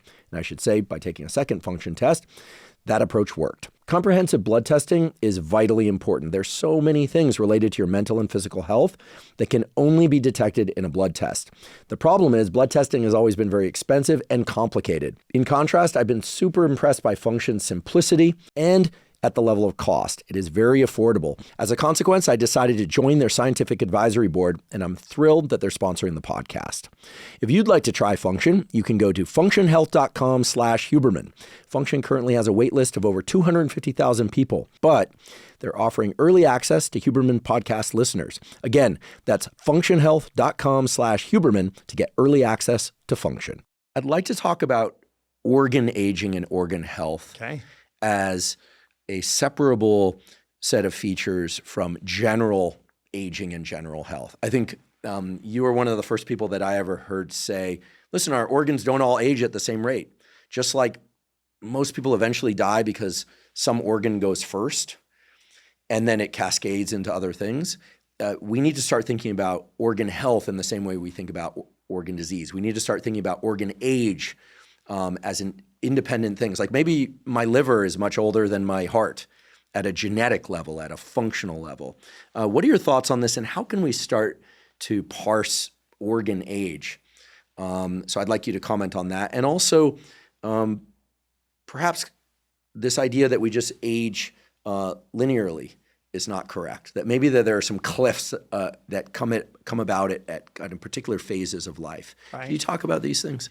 Yeah, let me tell you a little how we got into this. So we set up, it comes from my philosophy that I think, medicine is broken. We tend to do sick care rather than health care. So we started when I moved to Stanford now 16 years ago, this idea maybe we should, first of all, you don't measure people very much when they're healthy. You don't measure them very often.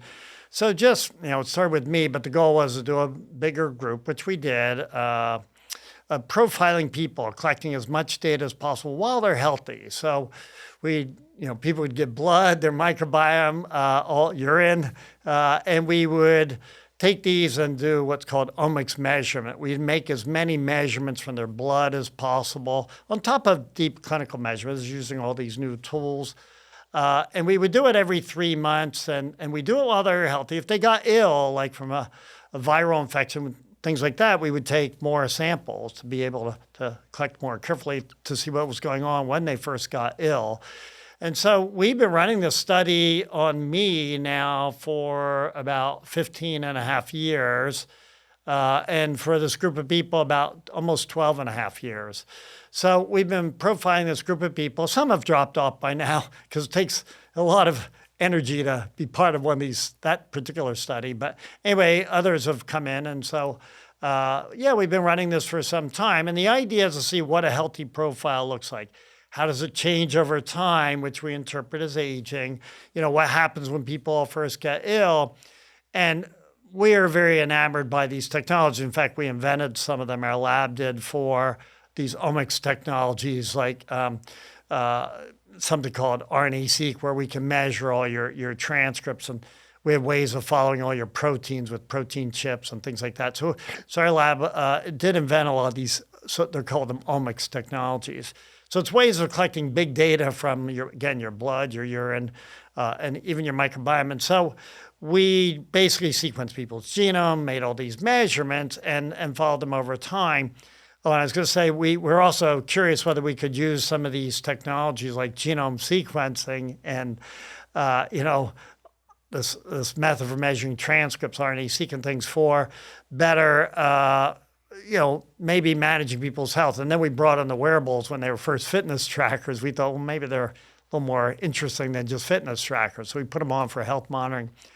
And I can tell when we started, it was a bit controversial at the time. A lot of the physicians are not like sequencing the genomes of healthy people. This shows it was right after genome sequencing was first coming out. And, they were worried we were going to turn everybody into hypochondriacs. It's going to cost millions of dollars. And most people have warmed up to it now. Not 100%. A lot of people still don't like that. They still don't like the wearables. I'm sure we'll talk about that. But anyway, we did show that a lot of people learned some pretty important things from their genome. One young guy turned out he had a mutational heart gene, and his father died right around the time we sequenced his genome. His father died of a heart problem. And sure enough, he has a heart defect that was uncovered by his genome sequence. So we had examples like that. And then same with the wearables, uncovered things, all kinds of things popped up. Actually, 49 people had what we would call a major health discovery just in the first 3.5 years of running the study. And somewhere with the wearables. With all kinds of things. That was the thing. It was no one technology. What we're doing is we're getting a much more complete picture of people's health. We discovered these things then before they have symptoms. So we're profiling people while they're healthy, and we're looking for things that might be off. And so the analogy I like to use is that if your health is a 1,000-piece jigsaw puzzle, the way you go to a physician's office today, we would say they measure 5 or 6 of those 1,000 pieces. They just don't get a very good picture. We're trying to measure 500 or 600 pieces, get a much clearer picture. Mm-hmm. And so 49 people, we uncovered something pre-symptomatically, caught someone with early lymphoma, 2 people with pre-cancer, 2 people with serious heart issues, 1 from the genome sequencing, 1 from the wearables. So this is part of a study. Has this been commercialized? Like if I want to RNA-seq or DeepSeq, or this is, by the way, just nomenclature. If I want to look at mutations I might have, or how healthy or how sick different organs or cells of mine are, what's available to me nowadays? Yeah, so we spun off a medical version of this. This is QBio that does whole body MRI, which most people will tell you that, most physicians will tell you, you should not do that. Oh, let's pause there for a second, because I will say I've done a Pronovo scan. Yeah. They're not a sponsor of the podcast. Yeah. But I did Pronovo scan. Yeah. And what'd you think? I thought it was great. I watched the first segment of a documentary on Netflix while my body got scanned. I'm not claustrophobic, so going into the tube was no big deal. I got to see, thankfully, I think you're allowed 1 white spot on the brain per decade of life. I'm approaching 50 in a few months. So up to 5 would be okay. I've got 1 little one, which is good because I did some high impact sports early in my life and some martial arts where I got hit in the head, and I don't recommend doing that, folks. So I was a little worried about that. Okay. I learned that my intravisceral fat is very low, so I was relieved to see that. Yeah. And for the most part, it provided a useful baseline. A good friend of mine since childhood, who's a chair of neurosurgery, not at Stanford but at a nearby university, told me that it is not uncommon for him, like on a monthly basis, someone will reach out saying, "Hey, I went in for a whole body MRI and discovered that I've got a tumor on my optic chiasm, or I've got a small glioma." And you said physicians don't like that people are getting these whole body MRIs. I'll set him out as an example of a physician who appreciates that people are doing this. Now then again, he's a surgeon. Surgeons like to cut. He's perhaps one of the finest neurosurgeons in the world. I think all the neurosurgeons I've spoken to admire him tremendously. So, but I agree that many physicians don't like the idea of people getting scanned, because that means they get calls of concerned, quote unquote, hypochondriacs. But in my mind, that speaks to the deficits of the medical community, not to the deficits of these scanning technologies, right? I mean, 100% agree. I mean, it's kind of, if you step back from it, it's kind of crazy, right? Like doctors, it's just, I mean, from a purely just like, if we just made it completely emotional, it's more business for them if somebody has problems. So that doesn't square with their response. There's something about people advocating for their own health exploration, controlling their own health exploration, that really seems to vex a lot of doctors. They don't like it. And it doesn't make any sense to me. Like, wouldn't you want your patients to be health-minded? I think it's part of the broken healthcare system, right? They have 15 minutes to spend with you. Yeah. So when people show up with the number one concern about whole body MRIs is they'll find nodules, right? If you go high enough resolution, you're guaranteed to find nodules. Yeah. Men have them in their prostate, women in their ovaries if you go high enough resolution, 100% of the time. Then people show up and say, well, I got these nodules. And, nodules are cell growths, and they can be benign cell growths. Yeah, or they're just not even growing. They're just there. They may have showed up early in life. And I mentioned I've had 20 of these things, and I have 9 nodules. And the point is, it's not whether you have nodules or not. Do you have any growing nodules? Right. And that's the key. And if you've never done a baseline, you'll never know if they're growing. So I'm happy to say none of my 9 nodules that have been spotted are growing. I'm relieved to hear that. And I know that. So. And you probably have seen a similar situation, but a friend of mine, woke up one day and couldn't move his arm. And so they rushed him to the emergency room. They scanned the relevant area. They saw he had a tumor on his spine. So they took it out and things seemed fine. Then they did a whole body MRI follow-up later and they found 3 more nodules. So the question is, were they there to begin with? Or had his tumor metastasized? No way to know. They had no baseline. Mm-hmm. So I think having these baselines is super important for everyone. I think people balk at the cost. So it's about, as I recall, it's about $2,000 to get one of these whole body scans. I think we can assume that the cost is going to come down, just as everything, whole genome sequencing is going to come down. Maybe even insurance would cover it at some point. I mean, it's so trivially easy to do. Once you have, a place that will do it, that if the cost were to come down, I think you'd save tons and tons of lives. I see it as a boon to the medical industry, not just for making money, but for improving people's health. Right. I mean, as you said, when you go to the doctor, they measure, they give you, they put a thermometer in your mouth, they take your blood pressure, take your height, take your weight, ask you a few questions, ask you if anything's changed. And then you're like, it's almost like better off just like calling them up on the phone at this point. You can do all of that stuff at home. You can. And in fact, we should be doing that stuff at home anyway. We can talk about that later. But yeah, what QBio does is they do whole body MRI, and they've designed ways that they can do it in about 40 minutes, 35 to 40 minutes. Mm-hmm. So it saves a lot of time. And then they also do a medical version of what I was telling you before. They don't do, for example, the transcriptome, the RNA-seq stuff, some of that. Because they have set it up in a way that it's actionable information.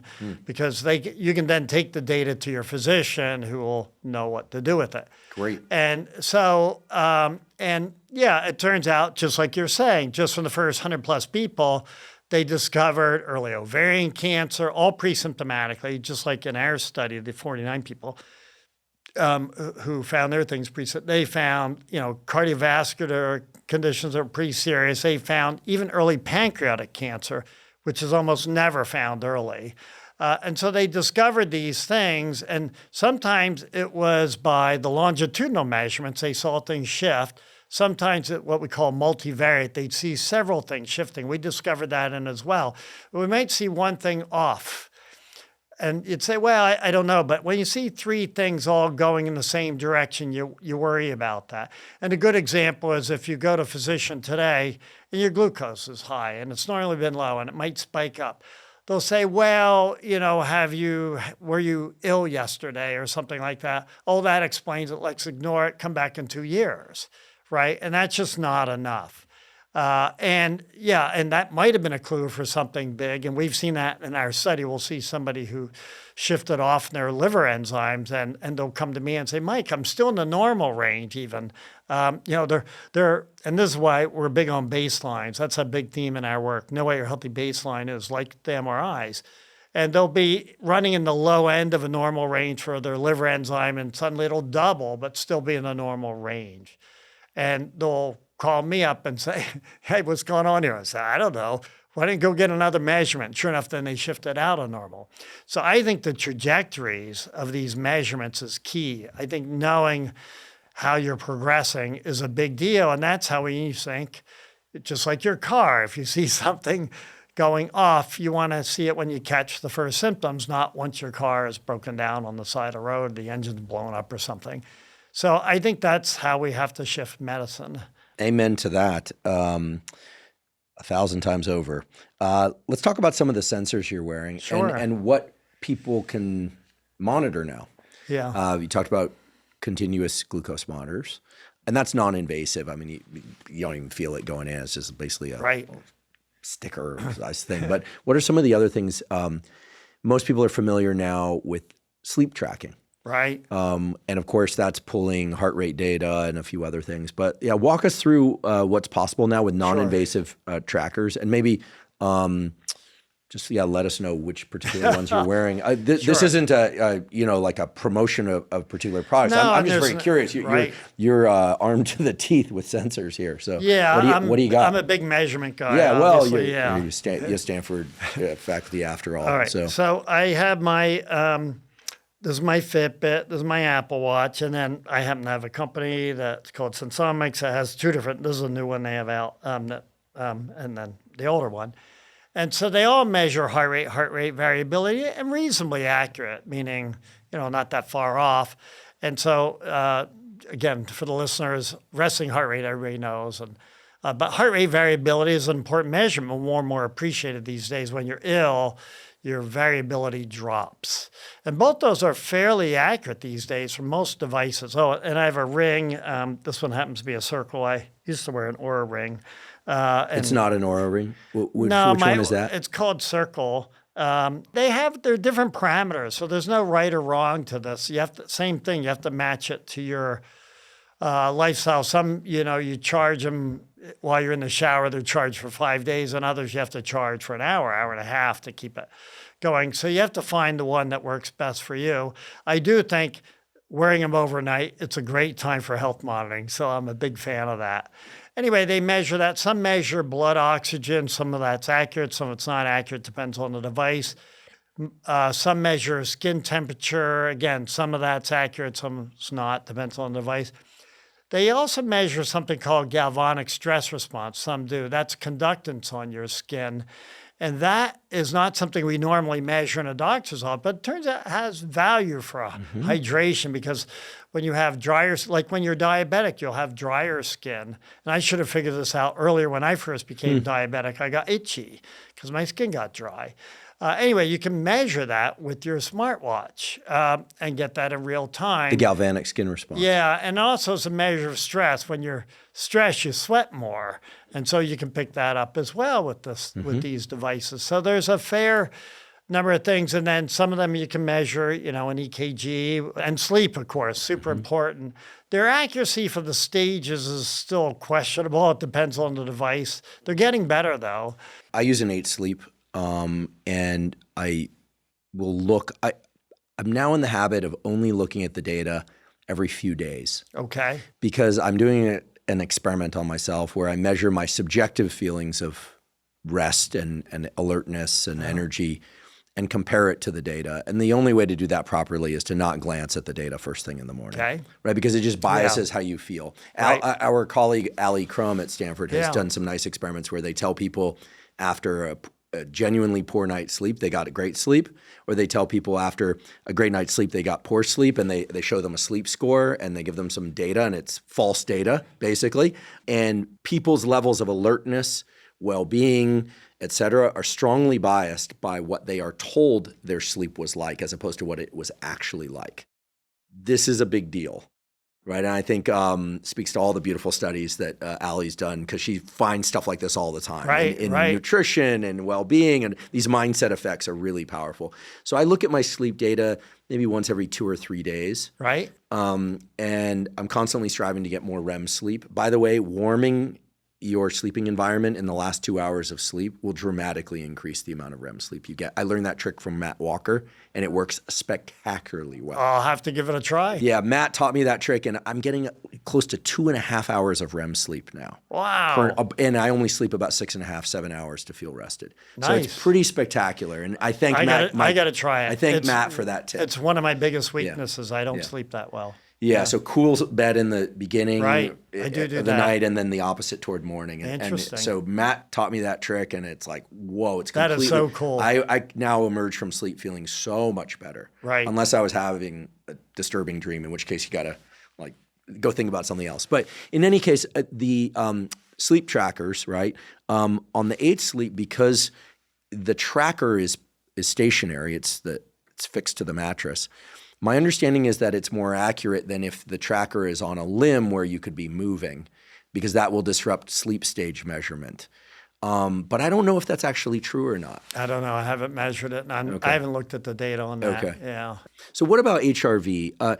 We're hearing more and more that HRV is perhaps even more interesting than resting heart rate. I think it probably is. What are some things that we can do to improve our HRV? What should our HRV be? How much control do we have over HRV range? This kind of thing. Well, exercise is supposed to be one of the best ways to do this. Again, I'm not a cardiologist. I'm not an expert there. I don't know for sure, but I know personally, keeping my stress down and sleeping better seems to help. I've noticed that. That makes sense. Recently, in one of these AI programs, this one, again, happens to come from January, they take all your data, bring it in, and they were looking at this, and my HRV, believe it or not, went up 28% or some incredible number. Yeah, and I was trying to figure out what it was due to it, and I think I'm sleeping better, actually. Are you a meditator? No, I used to, and I know I need to make more time. In some sense, maybe my bike ride's the equivalent of that at the end of the day, and on the weekends, I try and do a little bit of gardening. That's my form. Fun. I am a big believer you need some form of calmness, and I used to meditate for 5 minutes after exercise. I need to get back to that for sure. There's some interesting data on just maybe give this a try as an experiment. Periodically throughout the day, just do a deliberate to lungs empty exhale, which activates the vagal pathway to the sinoatrial node, slows your heart rate down. There's evidence that will improve your HRV both in waking and sleep states. Right? Yeah, just try it out and see what you think. 1 minute every day? Or? No. Just periodically throughout the day, just remember to dump all your air, as the free divers would say. Just really long exhale. Which I haven't tried the breathing stuff. Yeah, that'll slow your heart rate. Saying that's really good. You just intersperse it, so there's no breath work. You don't have to set aside time. Yeah. I'll ask you something different related to stress. It goes back to some sleep data. You seem to love your work. I love before it. we came in here, you're like, I love my job. There are really interesting data out of the sleep lab at Stanford that show that positive next day anticipation is one of the strongest determinants of sleep quality. I didn't know that. Yeah. And that it really does seem to be that if you are excited about your life, you can get by with less sleep because the amount of quality sleep you get is higher. Okay. So maybe you don't need to meditate. You just need to continue to do what you love. Maybe, yeah. No, I do love what I do. And for me, there's no better rush than a great result. I'm an academic at heart. We spin off the companies to try to get, I think, the things we're doing, I hope out to a broader group of people, which, it also is a way of showing the stuff really works and that it's not all BS that you're doing in the lab. So I do love what I do. I don't know, I'm very fortunate. I have amazing people in my lab, as I mentioned before, who they come up with a lot of the ideas. I view us as a team that tries to push forward on these various things. I try to create an open environment where people aren't afraid to share ideas and push things forward. Yeah. Anyway, I realized we got away from the organ aging part. Yeah, if you want to go back to that. Let's go back to that. And then I would like to also get back to psychological factors in mental health. On the aging, I mentioned how we're doing all these measurements and tracking people over time. We've now been doing this for over 12 years on this 109. Some have dropped off, as I say, new ones have popped on. And what we discovered by just looking at the healthy time points is that people, they do change over time, even in the healthy times, but they're all changing differently. meaning we look at the biochemical pathways. Some will have their top biochemical pathway, dilated cardiomyopathy pathway changing, that was dilated, that was hypertrophic cardiomyopathy signaling pathway shifted. Other people, it's metabolic. Some are immune. We call these agotypes, aging pathways. And I kind of like that a little bit better than organ aging because some of the things you pick up are like oxidative stress, which go across lots of organs, or, inflammation, that's kind of cross organ as well. So we call these agotypes, aging patterns that we see. And it turns out everybody's different. So some people will be the cardio, some people will be the metabolic, some are liver, some are kidney, based on the markers we see in the blood, and some are immune, and some are all the above or parts thereof. So we're all different. And what's cool about it is it's actionable information, meaning a metabolic ager, when you actually see that, they'll see how they're shifting. And again, have another company involved in this. They do this microsampling, I'm sure we'll get into, where they measure your metabolic patterns. And by the way, we think your metabolome is the best way to see these shifts of all the different. Proteome is good too. And my colleague, Tony Visceral, he basically has looked at this organ aging stuff as well from the proteomics, proteomics meaning the group of proteins. He's followed this. And same thing, you can follow this, these agotypes, if you will, these aging patterns. And the information's totally actionable. You can see, as I say, for the metabolic ager, some of the folks seeing this, they lost weight or they exercised and they improved their patterns. Mm-hmm. Now, I'm not saying they got younger, but they did improve their agotypes. Mm-hmm. And so I think the information is very actionable. And so again, and this is one where we commercialize because it's a very simple test. You can get these little drops of blood, mail it in, and they'll profile 650 metabolites. And the information is actionable. They make recommendations. And it's not just exercise more, eat better, but very, very specific. What is the name of this company? It's called IOLO, IOLLO. And this is now commercially available. So if I want to figure out my agotype, did I get that right? My agotype, I can do that by sending in a few drops of blood. Correct. And it will tell me. They'll send you a kit. It's a very special kit because putting things on cellulose is not the best way to save your blood. Anyway, it's a special kit. You mail it in. With something called metabolomics and mass spectrometry, you can profile. It's a targeted assay, 650 metabolites, and they cover all these areas. And most of it's in the scientific literature. It's just not in the clinical labs, like things around your kidney function, your heart, things like this. And they give you these profiles, and they say these are normal, these are going off, and then they can even predict your biological age. So you may know your biological age is not necessarily your chronological age, your age in years.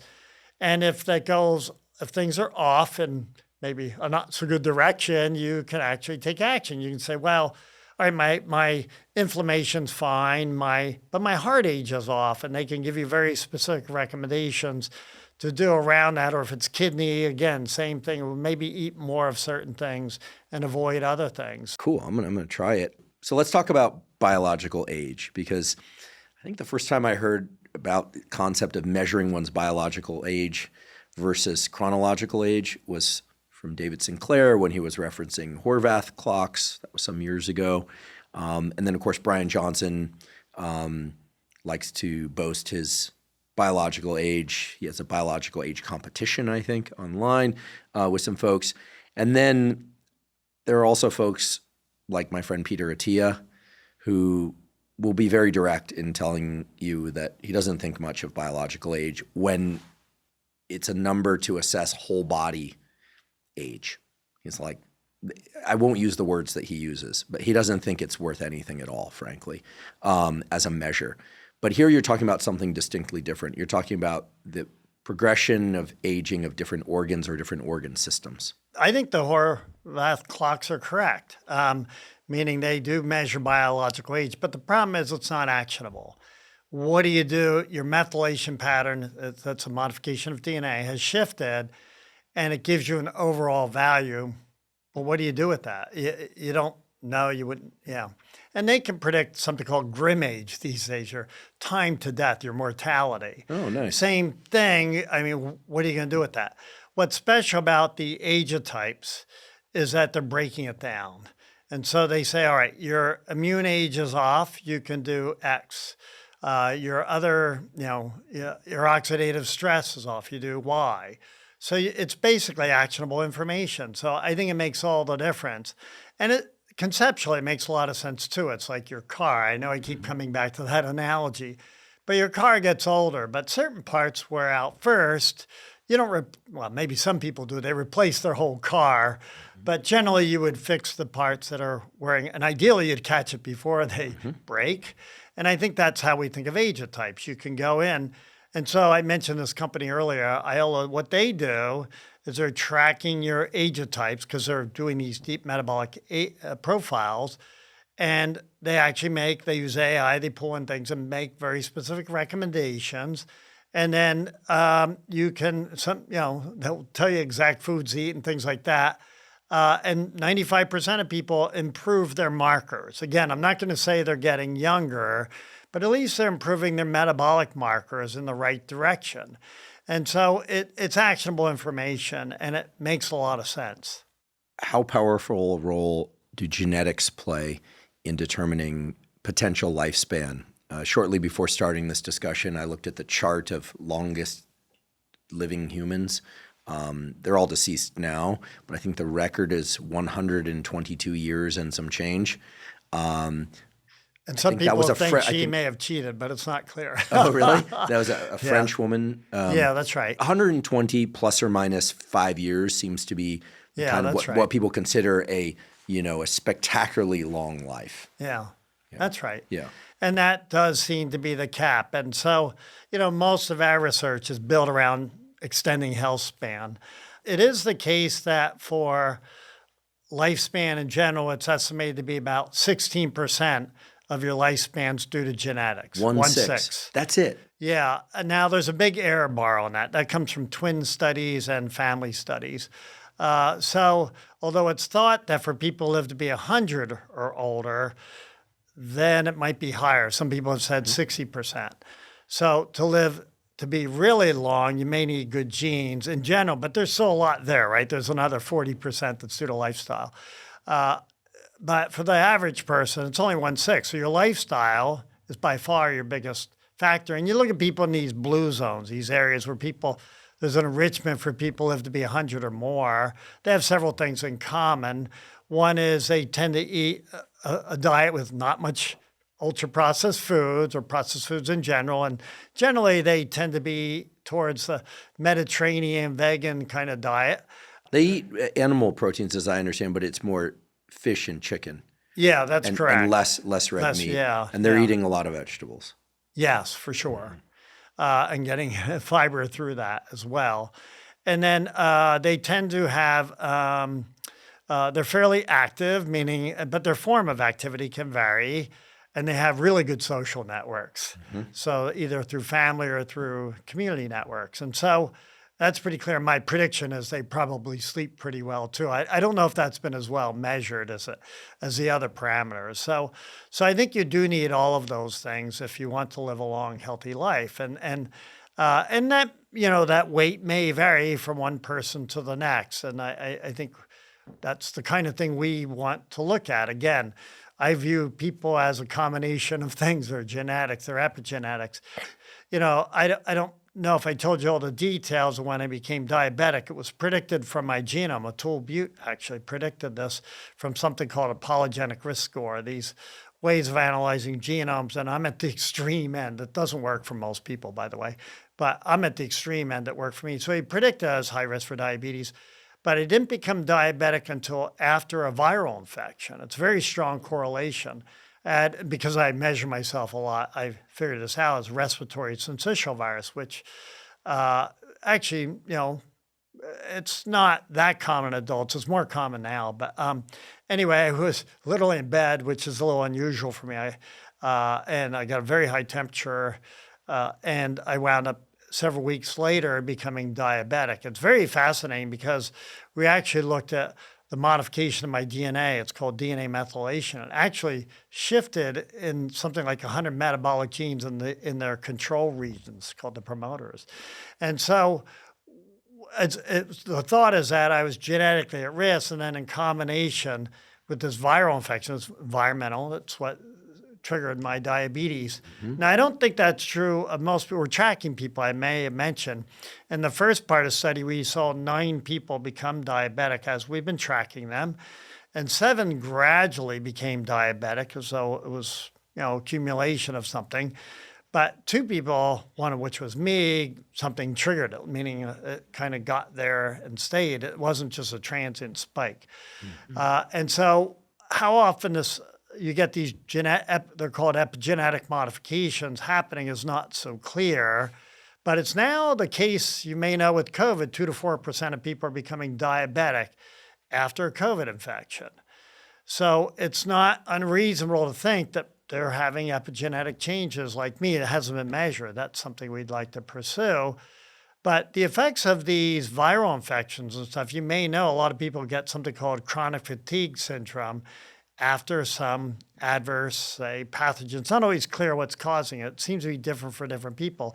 But the idea of these intense stresses, maybe from a viral infection or other pathogen, triggering some long-term chronic effects is maybe more common than people realize for autoimmune disease, for chronic fatigue syndrome, in my case for diabetes, maybe, as I say, more prevalent than people realize.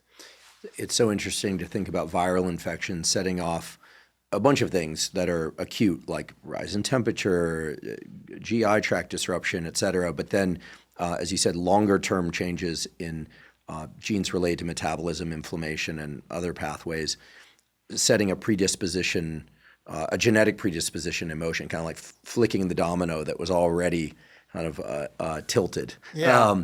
And once again, that homeostatic system concept that maybe if your genetics is a little bit weaker, we've noticed, that we found a new, if you will, set of genes involved in ALS, and that those genes tend to be underexpressed in called iPS-derived motor neurons, the relevant cell types for ALS patients. So it may be that, if your genetics is a little weaker in some areas than others, and other things could trigger that sort of thing. So I like that general concept that and in some cases, maybe that's beneficial. I'm not saying getting ALS is beneficial, but maybe we're attuned certain ways, because in ancient times we had to deal with things like TB and stuff, and the idea that you would be, the classic is sickle cell, right? Folks with sickle cell mutations might be more resistant to malaria. So maybe some of this tuning helps you in some ways, but is adverse in other ways, or makes you more susceptible, let's put it that way. Yeah, I've heard, here and there about data linking herpes virus to Alzheimer's, for instance.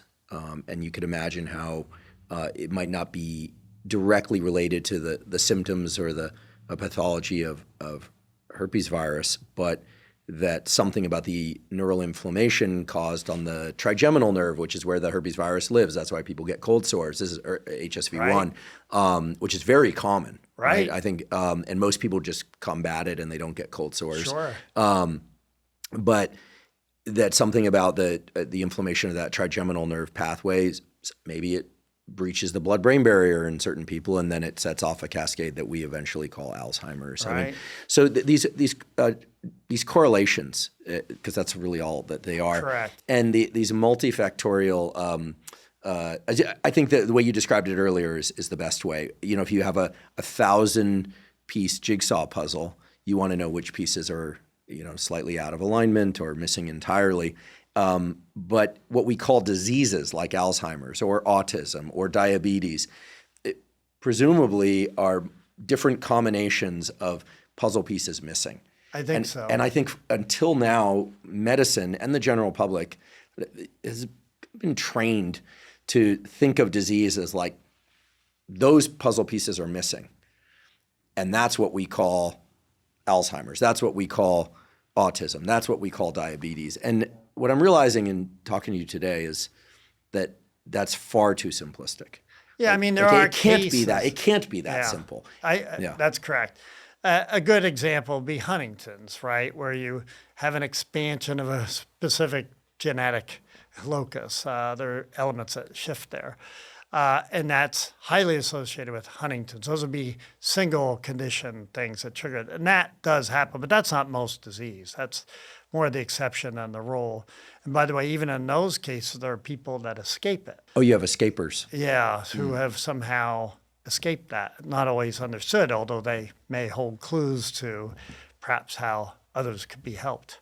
You mentioned ALS. We've not covered ALS on this podcast before, but just very briefly, my understanding is a few years ago there was a lot of interest in SOD and superoxide dismutase, an enzyme being involved in the degeneration of motor neurons, which is what ALS used to be called Lou Gehrig's disease, but ALS, Stephen Hawking had ALS, right? Absolutely.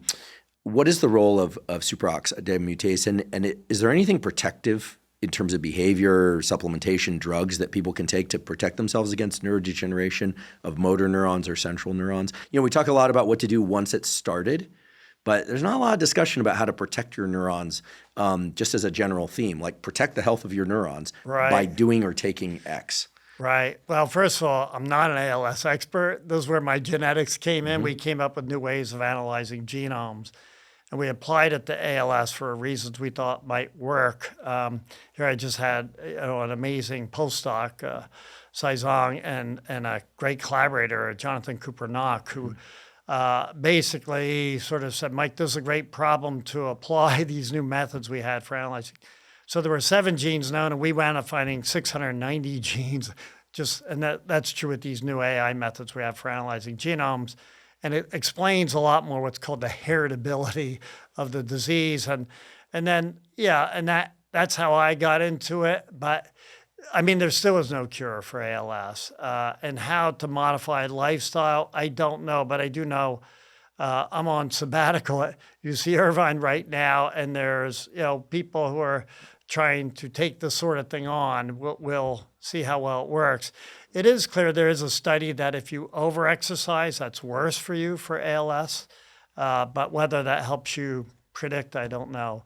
So I think it's still, not very much known there, at least not to me. You may know more than I do. No, I'm very interested in what one can do to protect against neurodegeneration. The one that I'm very intrigued by, and here I am not promoting this specifically for everybody, but years ago, and this is purely anecdotal, but years ago I was in the office of Richard Axel at Columbia, Nobel Prize winner for discovering the molecular basis of olfaction, et cetera.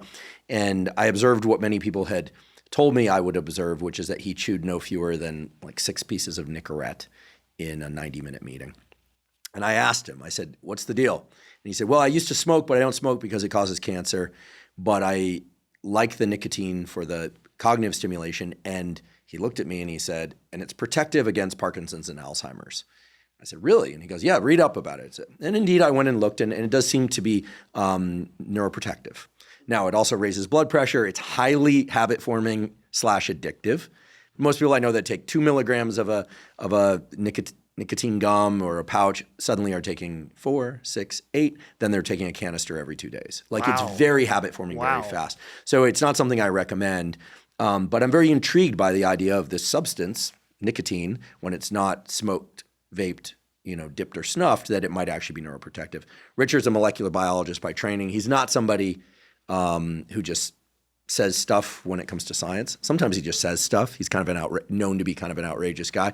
But the data are kind of interesting, like in rodent studies, that nicotine can be protective in the face of a bunch of different insults to dopamine neurons, like a combined low-grade head injury with something else like hypoglycemia, right? The 2-hit model. Right. That it's not a head injury that would kill neurons, it's not hypoglycemia that would kill neurons, but when they coincide, the so-called 2-hit model, then you start losing neurons. And in some cases, like nicotine can be protected. This kind of thing. Okay. So I'm intrigued by things that one could potentially do to protect neurons, aside from wearing a bike helmet. Yeah. which I'm relieved to hear that you do. Okay. In any case, room Yeah, for of further course, there's exploration. motor neurons for ALS Right, versus motor neurons for others. ALS, So I don't know how similar or different. Yeah. Yeah. Yeah, it's super interesting. I don't think anyone wants to lose their motor dopamine or any other neurons. Yeah, so for sure. it's with rare exception, we don't replace them. So I think that's going to be a really important area going forward. Agree. Right now, it's mostly the don'ts. Don't get a head injury. If you do, don't get a second one. Quit the sport. People always say, I play rugby and I got a really bad concussion. What should I do? And I go, find a new sport. And they never like that answer. But, back to behavioral modification. Yeah, exactly. It's mostly don'ts.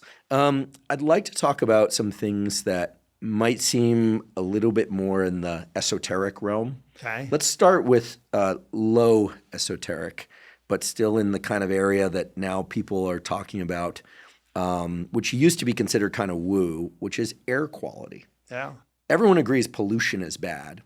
What people don't agree upon so much is how much otherwise like permissible air, like not during a fire or living in a city versus a suburb versus in a rural area, pesticides, et cetera, how air quality impacts our health.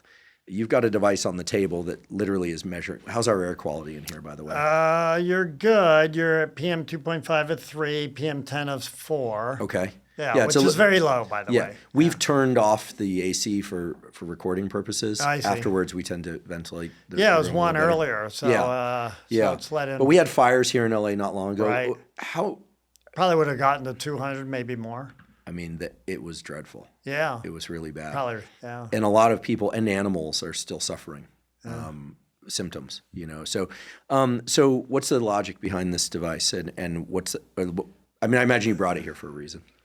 Well, no, I bring it all the time. It's always next to me. Oh, you carry this everywhere you go? I've been doing this for 8 or 10 years now. And if a restaurant or another space doesn't have good air quality, you just leave? Is that? No, probably. You inform them and then leave? People ask, and I'm always honest. I tell them what it is. It hasn't been so bad. Where it'll get bad is during the fires, but there are a few times. So I'm doing it, backing up a little bit. It's a very underexplored area. And that's kind of, again, the academic side of me. I want to understand how does your environment impact your health? And it's not just air, but that's the area we decided to start in. And, what are you breathing right now? You have no idea, right? And so that's the principle. I'm a sort of big data guy. As you can tell, I do all these measurements on the inside. What about the outside? And we know from plenty of work from others, you mentioned, particulates in the air. This is where the PM 2.5, that's thought to be the stuff that penetrates your lungs and causes all kinds of problems. Goes from the lungs into the bloodstream and can cross the blood-brain barrier. Yeah, and it's not good. Yeah. So anyway, and these days, as you know, plastics and microplastics have erupted as a pretty big health concern, but nobody's 100% sure what it means, but they do know now that when you dissect people's brains of folks who have died, and you'll see microplastics, and they're everywhere. Mm-hmm. And so what is it doing to your health? I don't think we fully know, but we're starting by just trying to measure this stuff. So we've decided to start with airborne, but you could argue, what are you drinking? What's in your food? That's all very relevant, by the way. But we'll start with the air. And so what we're doing here, it's not just measuring PM 2.5 and PM 10. It's basically, it's sucking up air. There's a pump in here. And underneath the intake valve, there's a filter that captures all the particulates like pollen, bacteria, fungi. And under that, there's a chemical absorbent. It's called zeolite, captures both hydrophobic, hydrophilic, positive, negative. And then not in real time, but offline, we'll measure all the biologicals like the fungi, the pollen, the whatever that's captured on the filter, and we'll measure the chemicals using something called mass spectrometry, the things they have in airport that measures, bombs and things like that. So we're trying to measure that in real time to see what's going on. And then we try and correlate what's outside with what's inside, because we'll measure your blood as well with these deep profiles. And so what we've discovered is, first of all, they're you'll be getting exposed to, for me, I'll do one of these during the week, one on the weekend. So we don't do it every 5 minutes kind of thing because you have to collect enough sample. But we will basically determine, what kind of exposure you're getting. And if you're at high risk for certain things, you may want to know this, like asthma or allergies. What are you exposed? And there I can give you an example. I used to have moderate allergies. Now they're pretty mild, but because allergies can fluctuate a bit. And they would come every spring. I just assumed it was pollen, but what is pollen in the end, but I assumed it was pine. But when we did the correlation, well, it turns out it correlates better with eucalyptus. And then it's like, duh, I should have realized this, but I don't get them on the Northeast where there's no eucalyptus. And so in the end, it makes a lot of sense. So that one hasn't affected my lifestyle, meaning I still have a big eucalyptus tree out back that I have not chopped down. Mind you, it's on Stanford land, so I can't do that anyway. But at least I know what's going on. But then, like on the chemical side, which is very interesting, we discover there's DEET everywhere, even in my office at DEET? Stanford. DEET, yeah. The insect repellent. Yep. The carcinogenic insect repellent. Yes. I used it years ago when I was a camp counselor, and then one day someone on the maintenance staff said, take some DEET, put it into a Ziploc bag, and put that Ziploc bag into a glass jar. Okay. And I was like, okay. And I did that, and within a few hours, the plastic bag was completely disintegrated. Ouch. And I was slathering that stuff on my skin way back when. Yeah. And I lived with mosquito bites for the rest of the summer. I'm like, I'm not putting this stuff on my skin. Yeah, of course, I had to worry about getting West Nile or something else. Not in Yosemite. Yeah. You had to worry about getting Giardia. Yeah. But that's a different issue. Yeah. From the water. Yeah. Interesting. Anyway, we did, and same with pesticides are most places. And carcinogens, of course, are everywhere, but their types vary and the amounts vary a lot. So like when I'm in UC Davis giving talks or something, I get a pesticide exposure. Oh, yeah, because of all the fields are out there. Yeah. And same with when I was in Fresno. So you can see these correlations. And so that's what we're doing. We'll measure what's where. And then we'll measure how does that relate to what's going on inside. So we can see what microbes are outside relating to inflammation markers like cytokines, things like that on the inside. And same with some of the chemical markers like your glucose levels. And right now that's mostly been built, those models around me, but we're trying to run this study with a lot of people. So we can, first of all, even break it down further. What's the difference between your kitchen and your living room and outside your house?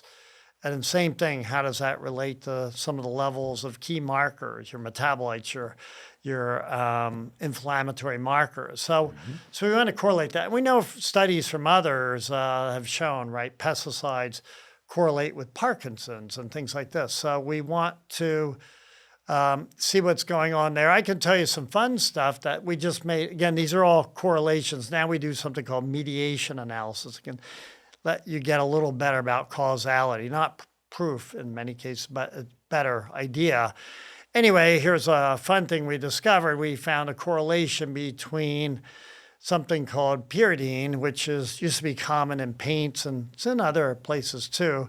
They recently don't put it in paints, but pyridine exposures are associated with lack of fungi, meaning I'll have more bacterial plant or other exposure. So my house was painted by a green guy, no pyridine in the paints there. So I get a fungal exposure when I'm at home. And so is that good or bad? I don't know. But imagine I was very allergic to black mold, so maybe I do want pyridine in my plate. I know a lot of people who struggle with mold. We can make that association with the allergies, of course. Anyway, you get the idea. We're trying to correlate what's going on the outside with the inside. Well, in that case, with other outside things, but later with the inside. So, we're measuring, so make these things. That'll lead to hypotheses that we could then probably test by either mouse models or in humans who live in certain places who wind up sort of testing whether they're trying to or not. Imagine you live near, obviously you live near certain areas, you will see, if you live near, mines, you'll see autoimmune disease, things like that. So we can try and make these associations, and then you correlate with similar people who aren't living near mines to, try to test that. I love that you're linking outside environment with internal, I feel like it's a totally unexplored area and a pretty important one. Yeah. Yeah. And I think the fires in LA, among other things, have sensitized people to this notion of air quality in a real way. It's a shame it took that. But it does seem to be a theme that's persisting. People are starting to think about how clean or dirty is my air? And I think the interest and emphasis on microplastics recently is interesting. I did an episode about microplastics. We had Shauna Swan on the podcast. I mean, I think it's been known for a long time that these microplastics, BPAs and phthalates, so-called forever chemicals, have been an issue. I think that people are now just shocked to learn how many of these things we've accumulated and maintained in our body. And they're all over our body too. Yeah, and the health effects are still unclear. Right. It's really unclear. They've been talked about endocrine disruptors and things like this. Yeah. I mean, I filter my water and I try not to drink out of plastic disposable bottles. That seems to be an important one. But there was a recent study. I've only recently switched. I should have done it eons ago. We should have done it years ago, right? But there's a recent study showing that actually the glass bottles contain more microplastics than plastic bottles because of what's on the lines, the underside of the caps. I see. But what's less discussed around that study is that was focused on the glass and plastic cap configuration in Europe. It's different here. So it's like it really needs to be explored. I think simple ways to measure one's own environment using sensors like the one that you have here for the air, as well as for water, is going to be really, really important. Yeah. So I'm grateful that you're commercializing so many of these things. I can tell you are a data guy, but the fact that you translate things into real world tools is so valuable. Speaking of which, I'm going to be very direct about this. Two Stanford faculty talking about measuring lots of biomarkers from a single drop of blood screams of Theranos. Let's just call it what it is and not dance around it, which was a spectacular failure that involved, apparently, at least the courts decided, seems there was a lot of corruption and lying and stuff there. However, that was some years ago, and you were not involved with that. And so the technology has now evolved to the point where my understanding is that you are able to measure lots of biomarkers from a single drop of blood. Right. Thousands. So that's exciting because no one likes to get their blood drawn. I guess if there might be a subset of people. But so tell us about that. What is that pursuit called? What are you measuring? Why are you measuring it? And maybe underscore the real value of like single drop of blood analysis. First of all, we don't get measured very often when we're healthy. This idea that we mostly practice sick care, not health care. And why do you go to a physician all the time when you're healthy to get measured? I think that's a barrier to getting measured.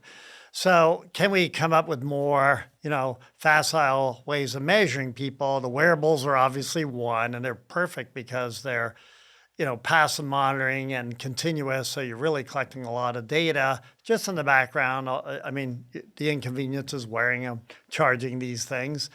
But we don't measure what's on the inside, and I think that still has value. And the idea about trying to set up home tests for this sort of thing, I think, is powerful. So that was the motivation. That was the motivation for Theranos, I think, too. And our, shtick, if you will, was to try and do this, but we're not trying to measure the exact clinical values because some of that is hard. How do you measure LDL droplets in microsamples? It's probably doable, but it's a lot trickier.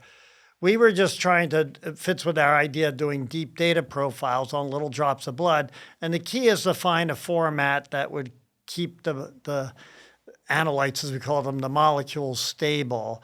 And so we tested, we spent 7 years actually trying different things, finding formats. The old format was to use paper, actually, cellulose, to collect this stuff, and that doesn't work very well.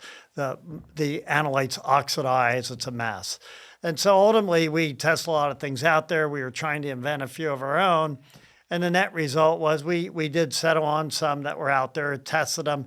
They're being used in a more limited fashion. And we showed you could actually do the kinds of things we do, the metabolomics, it's called lipidomics, and proteomics. And again, with certain configurations, the proteins, most of them are quite stable, not 100%, but most are. We can measure all this.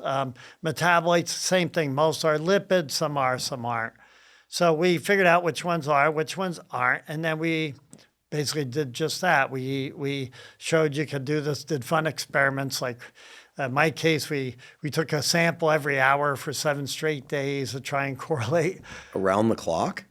Well, at night when I was sleeping, no. But although when I did wake up, I would take a sample sometimes, yeah.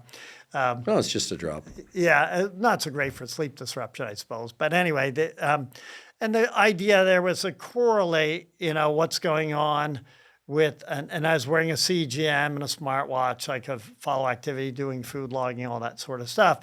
And then in the end, we're trying to correlate basically people's activities, people's biochemistry and physiology with their activities and heart rate and things like that. And so we found literally thousands of correlations. It's pretty cool, a lot of which is known, right? After your insulin goes up after your glucose, but we can precisely measure. For me, it's 10 minutes. We know exactly the magnitude with certain kinds of food and that sort of thing. We also discovered, and I don't know if this will go anywhere, but we're pursuing it, alpha-synuclein, which is involved in Parkinson's and dementia. Actually showed an interesting pattern. It seemed to fluctuate with stress, actually. Goes up with stress? Yeah, well, that's what we're trying to figure out, what kinds of stress. So I don't think we have that sorted out yet.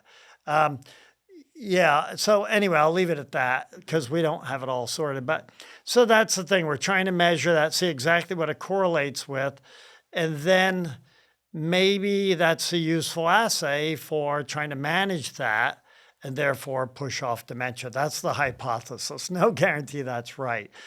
But these are the kinds of observations we make that I'd like to see if they turn into real world value that we could then help, maybe get out there to help people in some fashion or other. Very cool. So this is the kind of stuff we do. And these are what you're calling observational trials.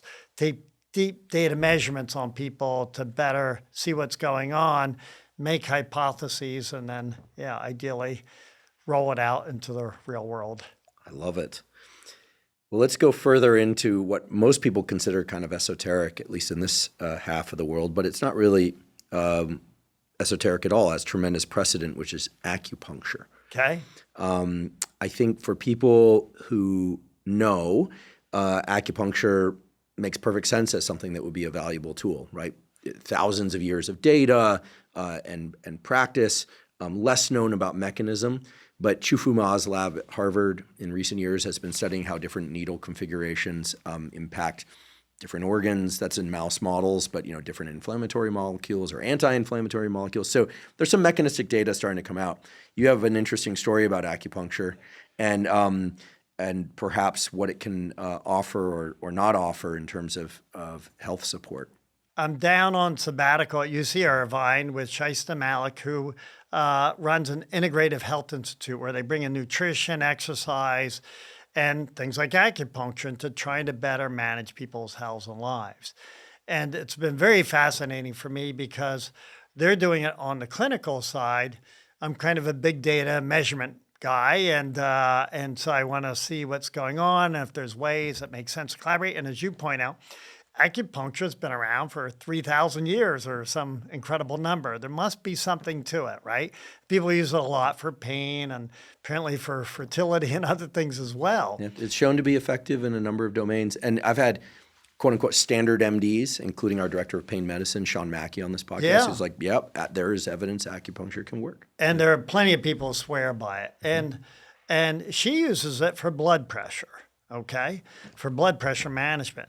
So I run a little high on the blood pressure, nobody's overly panicked, but I tend to be in the high 130s, but I guess because I was getting a very large grain out, I was in the low 140s. And so I measured myself right before acupuncture, very specific time of day with my monitor at home.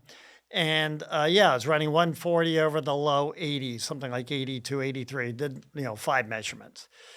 So did the acupuncture, which is designed for blood pressure and diabetes, and maybe I can go off the GLPs if all this works. But anyway, the next day I measured it the exact same time, and son of a gun, it was 25 points lower. It was the high teens, like 118 kind of. It was unbelievable. I can show you the data. And the other one went to like 72, right? The diastolic. So I just, with one treatment, that was electroacupuncture, I should say. So they zap you. And they, had 30-some points, and they've added a few more since. So you do it every week for 8 weeks. So I've now done 4 of these things.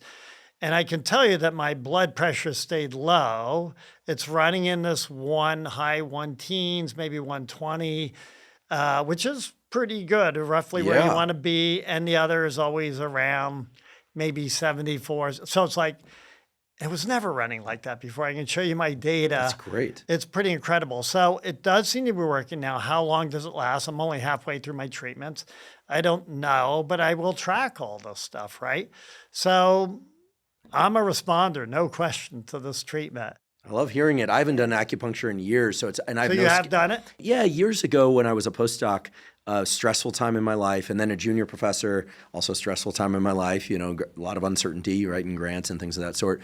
My sister suggested I go see an acupuncturist, and I got a lot out of it in terms of stress reduction. We'll put a link to it in the show note captions, but I'll also send you these papers from Chu-Fu Ma's lab that I mentioned a few moments ago. First of all, not that this means everything, but published as articles and letters in Nature, which has a very high bar for not most papers get rejected, obviously, as you know. And what they found is interesting, that the combination of needle placements turns out to be vitally important. So in this one paper that Chu-Fu has, he shows that, for instance, if the needles are inserted into like the equivalent of like the palm area and the foot area and some flank area, you get an increase in inflammatory cytokines.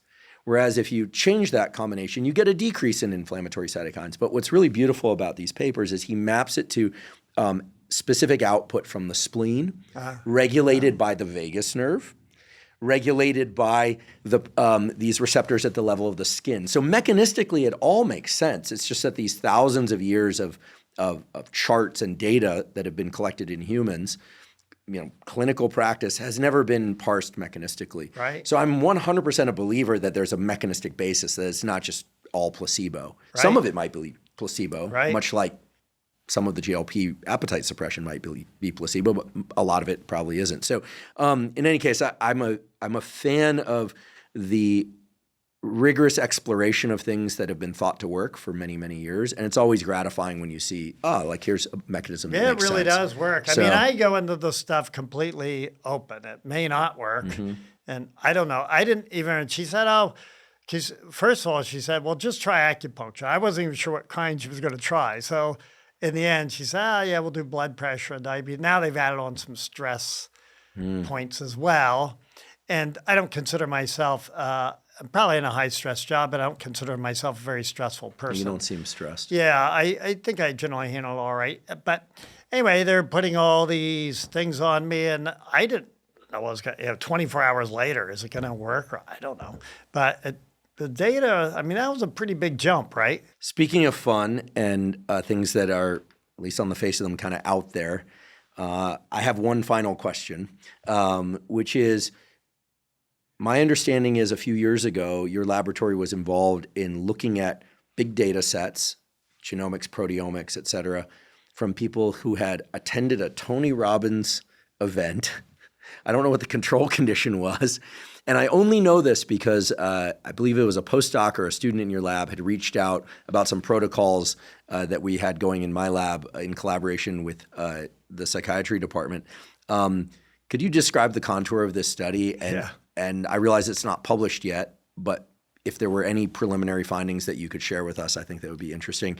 I'm interested generally in immersive events and psychological health, and there are interesting data comparing attendance of these events, but which, by the way, I have no financial relationship to. Never met Tony in person or anything like that, with prescription antidepressant treatments. And they actually measure up pretty well in terms of, I forget how long-term the study was.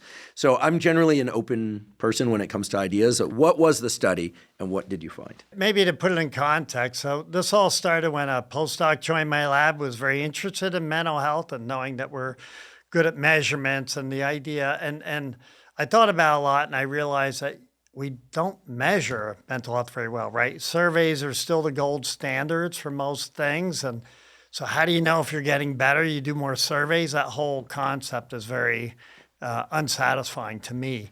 So we thought with the wearables, right, there's got to be a lot of physiology around this thing, this biochemistry. We do a lot of microsampling, mentioned earlier, where you can now profile deeply.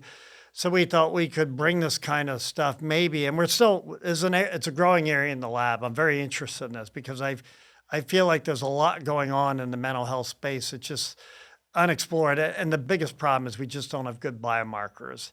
For the meetings I've been at for the stuff, that keeps popping up, number one. We don't have good biomarkers. So we think the digital, meaning from the wearables, the microsampling could ultimately prove to give us good biomarkers. We're already seeing some evidence of that now. So we ran several studies. We did one with Byron Katie, who runs one of these immersive programs. And I don't know anything about this stuff. And so I basically said, all right, if we're going to do this, let's bring in, first we brought in a colleague, George Slavich, who you may or may not know. He's basically an average childhood, but knows a lot more than I do about the childhood. And I met him, and he's a very, very bright guy. So we came up with some surveys because we have to compare up against something. We put smartwatches. The one on Byron Katie didn't quite work out, but we did do blood sampling and stuff for her and even microbiome for people before and after. And that case, it went out for a way. And then we ran that study. And then shortly thereafter, we ran a pilot one with Tony Robbins, where we had a smallish number of people who did the Tony Robbins and we profiled them, right before, immediately after, and then at that point, I think that study was done out for several months. And then I'll tell you about the larger one in a minute. And so we had them do these surveys and things, and I went in, I have no idea if this stuff works or not. And son of a gun, these people really did improve by these questionnaires, by the standards in the field. Basically, they improved their markers. Their mental health. Their mental health, by the surveys. So that first, and that was true for the Byron Katie one. It was true for the Tony Robbins one.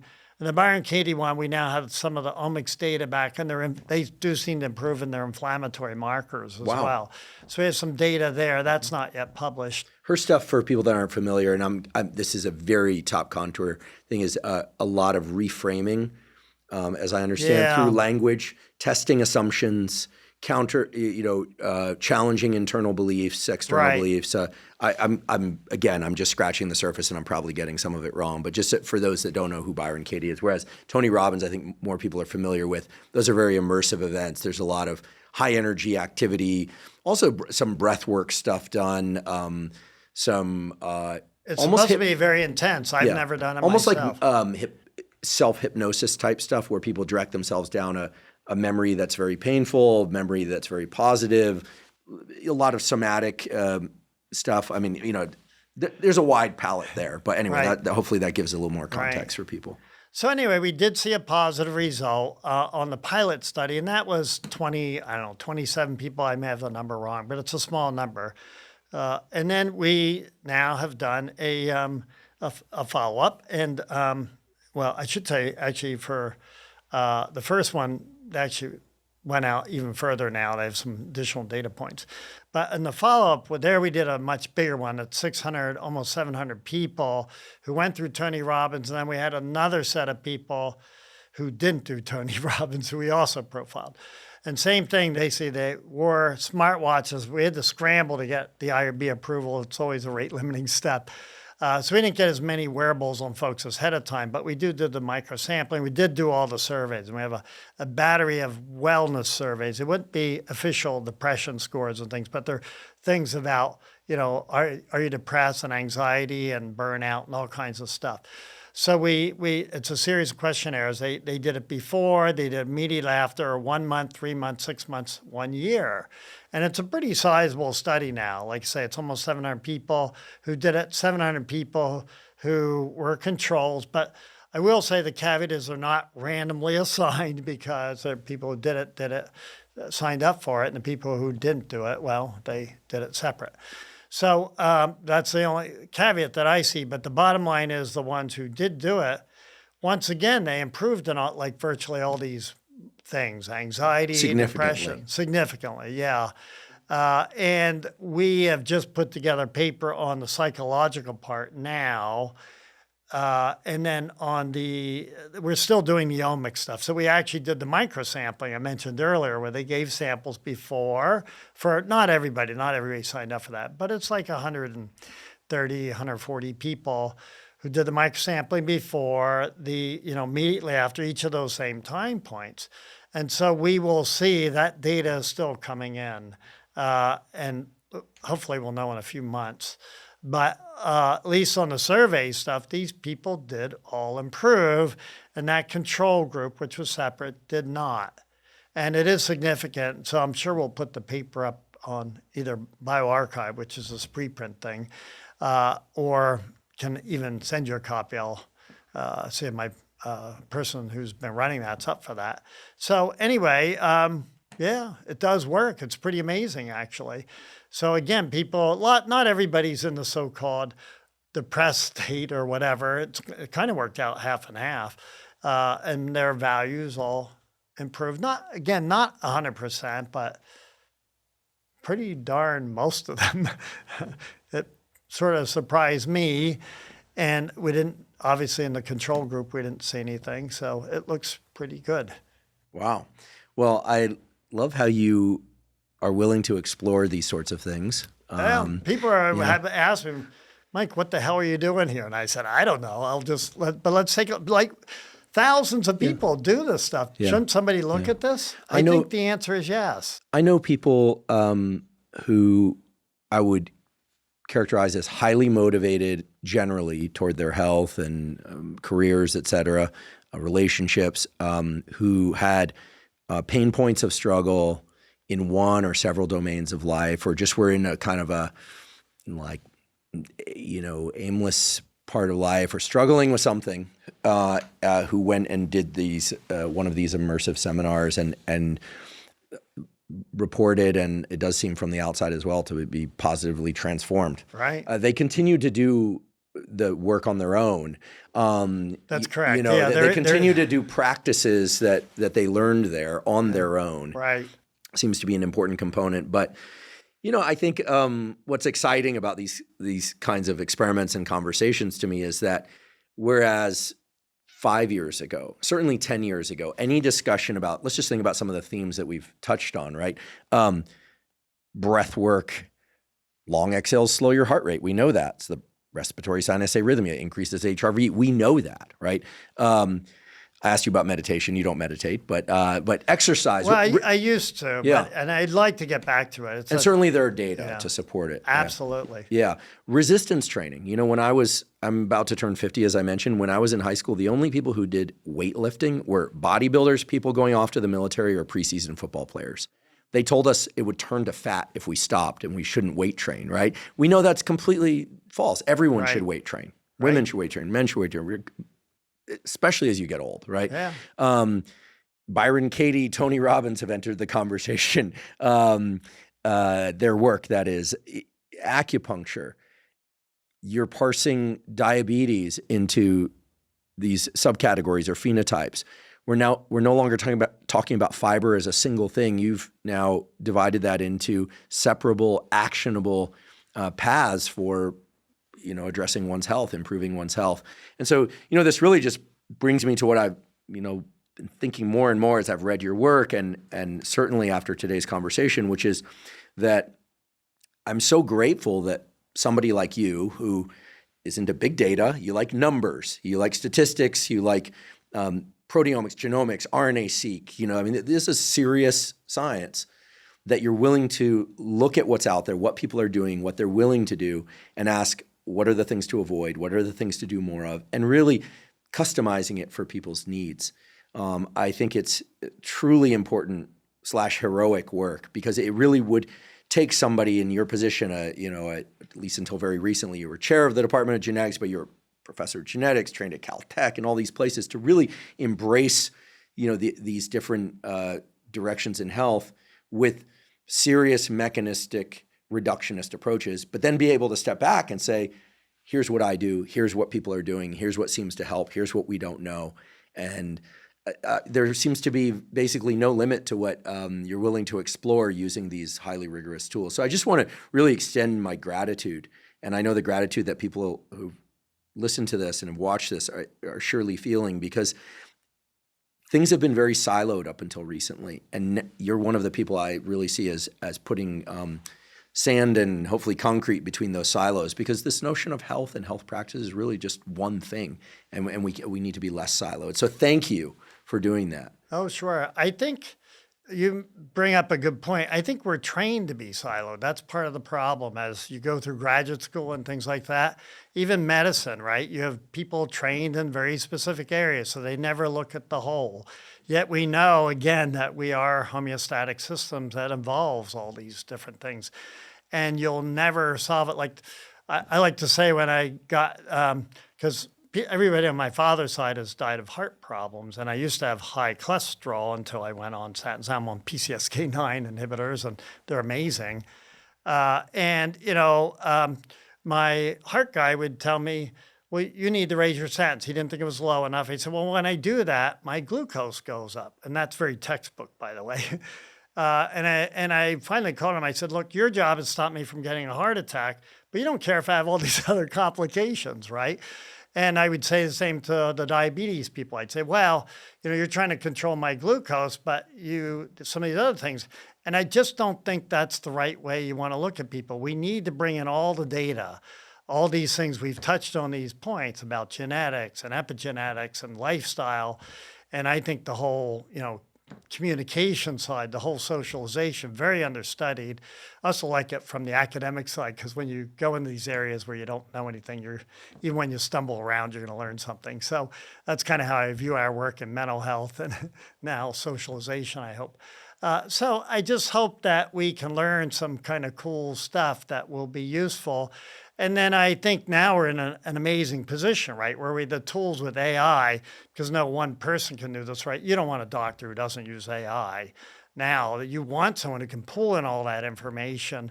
And this is what the companies are really good at. Again, it's one of the reasons we spin these things off. Like January AI has this, they call it mirror, that builds kind of like, it'll take all your data, your genomics data, all your reports, all these various things, and runs an AI engine, obviously trained in a certain fashion, and gives you back an incredibly long report. But although you do get a summary so you can decipher it. And then it pulls all the stuff together to make insights. And so, for example, I didn't realize I knew my CD8 T cells. Again, this gets a little specialized, but they were low, which I did see on the report, but it has this whole zinc recommendation thing. I don't know if that's right, but I'm going to look into it more. It can make suggestions that no doctor is going to figure out with all the stuff. So you do need these new systems, and that is the future. We're all going to have our own personalized systems pulling data. I mentioned earlier about IOLO, same thing about your metabolic profile, pulling other information to give you recommendations. That's going to be true. Again, those are specific examples for me, but I think that's every one of your doctors of the future is going to have to do this stuff. Otherwise, you're not going to get full value out of all these measurements, which we should be doing that will better improve our health. I love it. It's a beautiful vision, and I can see a day not too far from now where if somebody has a whole body scan data set, some blood tests, maybe they have some tracking data, they just upload it to a website and their physician runs it through AI and makes of it what they can. It certainly won't be everything that's possible, but that's certainly better than not taking those data into account. Correct. And of course, physicians can also still choose to ignore it all. Most of them do now by being totally unaware that it exists, or saying, oh yeah, you said your heart rate variability was reduced for a week, but what does that mean to me? It could be any number of things, right? But now that they can start to make sense of it if they choose to. Right. I think it's important because after all, people can't forget the physicians work for you, not the other way around. So 100% agree, yeah. Well, thanks so much for the work that you're doing. I've been told, and I strongly believe, that in the world of science, there are map makers and there are explorers, and the explorers are the ones that really make the discoveries that matter, and you're clearly an explorer. And I'm grateful for the work you're doing. I'm also grateful that you took the time to come talk to us today. So I'd love to get updates in the not too distant future. Meanwhile, I'll see you back at the farm. Thanks so much for having me here. It's been a blast. Thank you for joining me for today's discussion with Dr. Michael Snyder. To learn more about his research and to find links to the various things discussed during today's episode, please see the show note captions. If you're learning from and or enjoying this podcast, please subscribe to our YouTube channel. That's a terrific zero-cost way to support us. Another terrific zero-cost way to support us is to click the follow button on Apple or Spotify podcasts, or both. And on YouTube, Apple, and Spotify, you can leave us comments. So if you have comments for me about today's episode, or you have guests or topics you'd like me to consider for the Huberman Lab episode, please put those in the comment section on YouTube, Apple, or Spotify. I do read all the comments. Please also check out the sponsors mentioned at the beginning and throughout today's episode. That's the best way to support this podcast. And I should mention that I only work with sponsors whose products I absolutely love and personally use. And if you're not already following me on social media, I am Huberman Lab on all social media platforms. So that's Instagram, X, formerly known as Twitter, LinkedIn, Facebook, and Threads. And on all those platforms, I discuss science and science-related tools, some of which overlaps with the content of the Huberman Lab podcast, but much of which is distinct from the content covered on the Huberman Lab podcast. Again, that's Huberman Lab on all social media platforms. And if you haven't already subscribed to our Neural Network newsletter, the Neural Network newsletter is a zero-cost monthly newsletter that includes protocols, brief 1 to 3 page PDFs that explain the critical to-dos to, for instance, improve your resistance training, your strength, that is, your cardiovascular fitness, nutrition, dopamine regulation, how to optimize your sleep, learning, plasticity, and on and on. Again, all available completely zero cost, all in the form of brief 1 to 3 page PDFs. To sign up, you simply go to hubermanlab.com, go to the top right corner menu, scroll down to newsletter, and enter your email. And I should mention that we do not share your email with anybody. Thank you once again for joining me for today's discussion with Dr. Michael Snyder.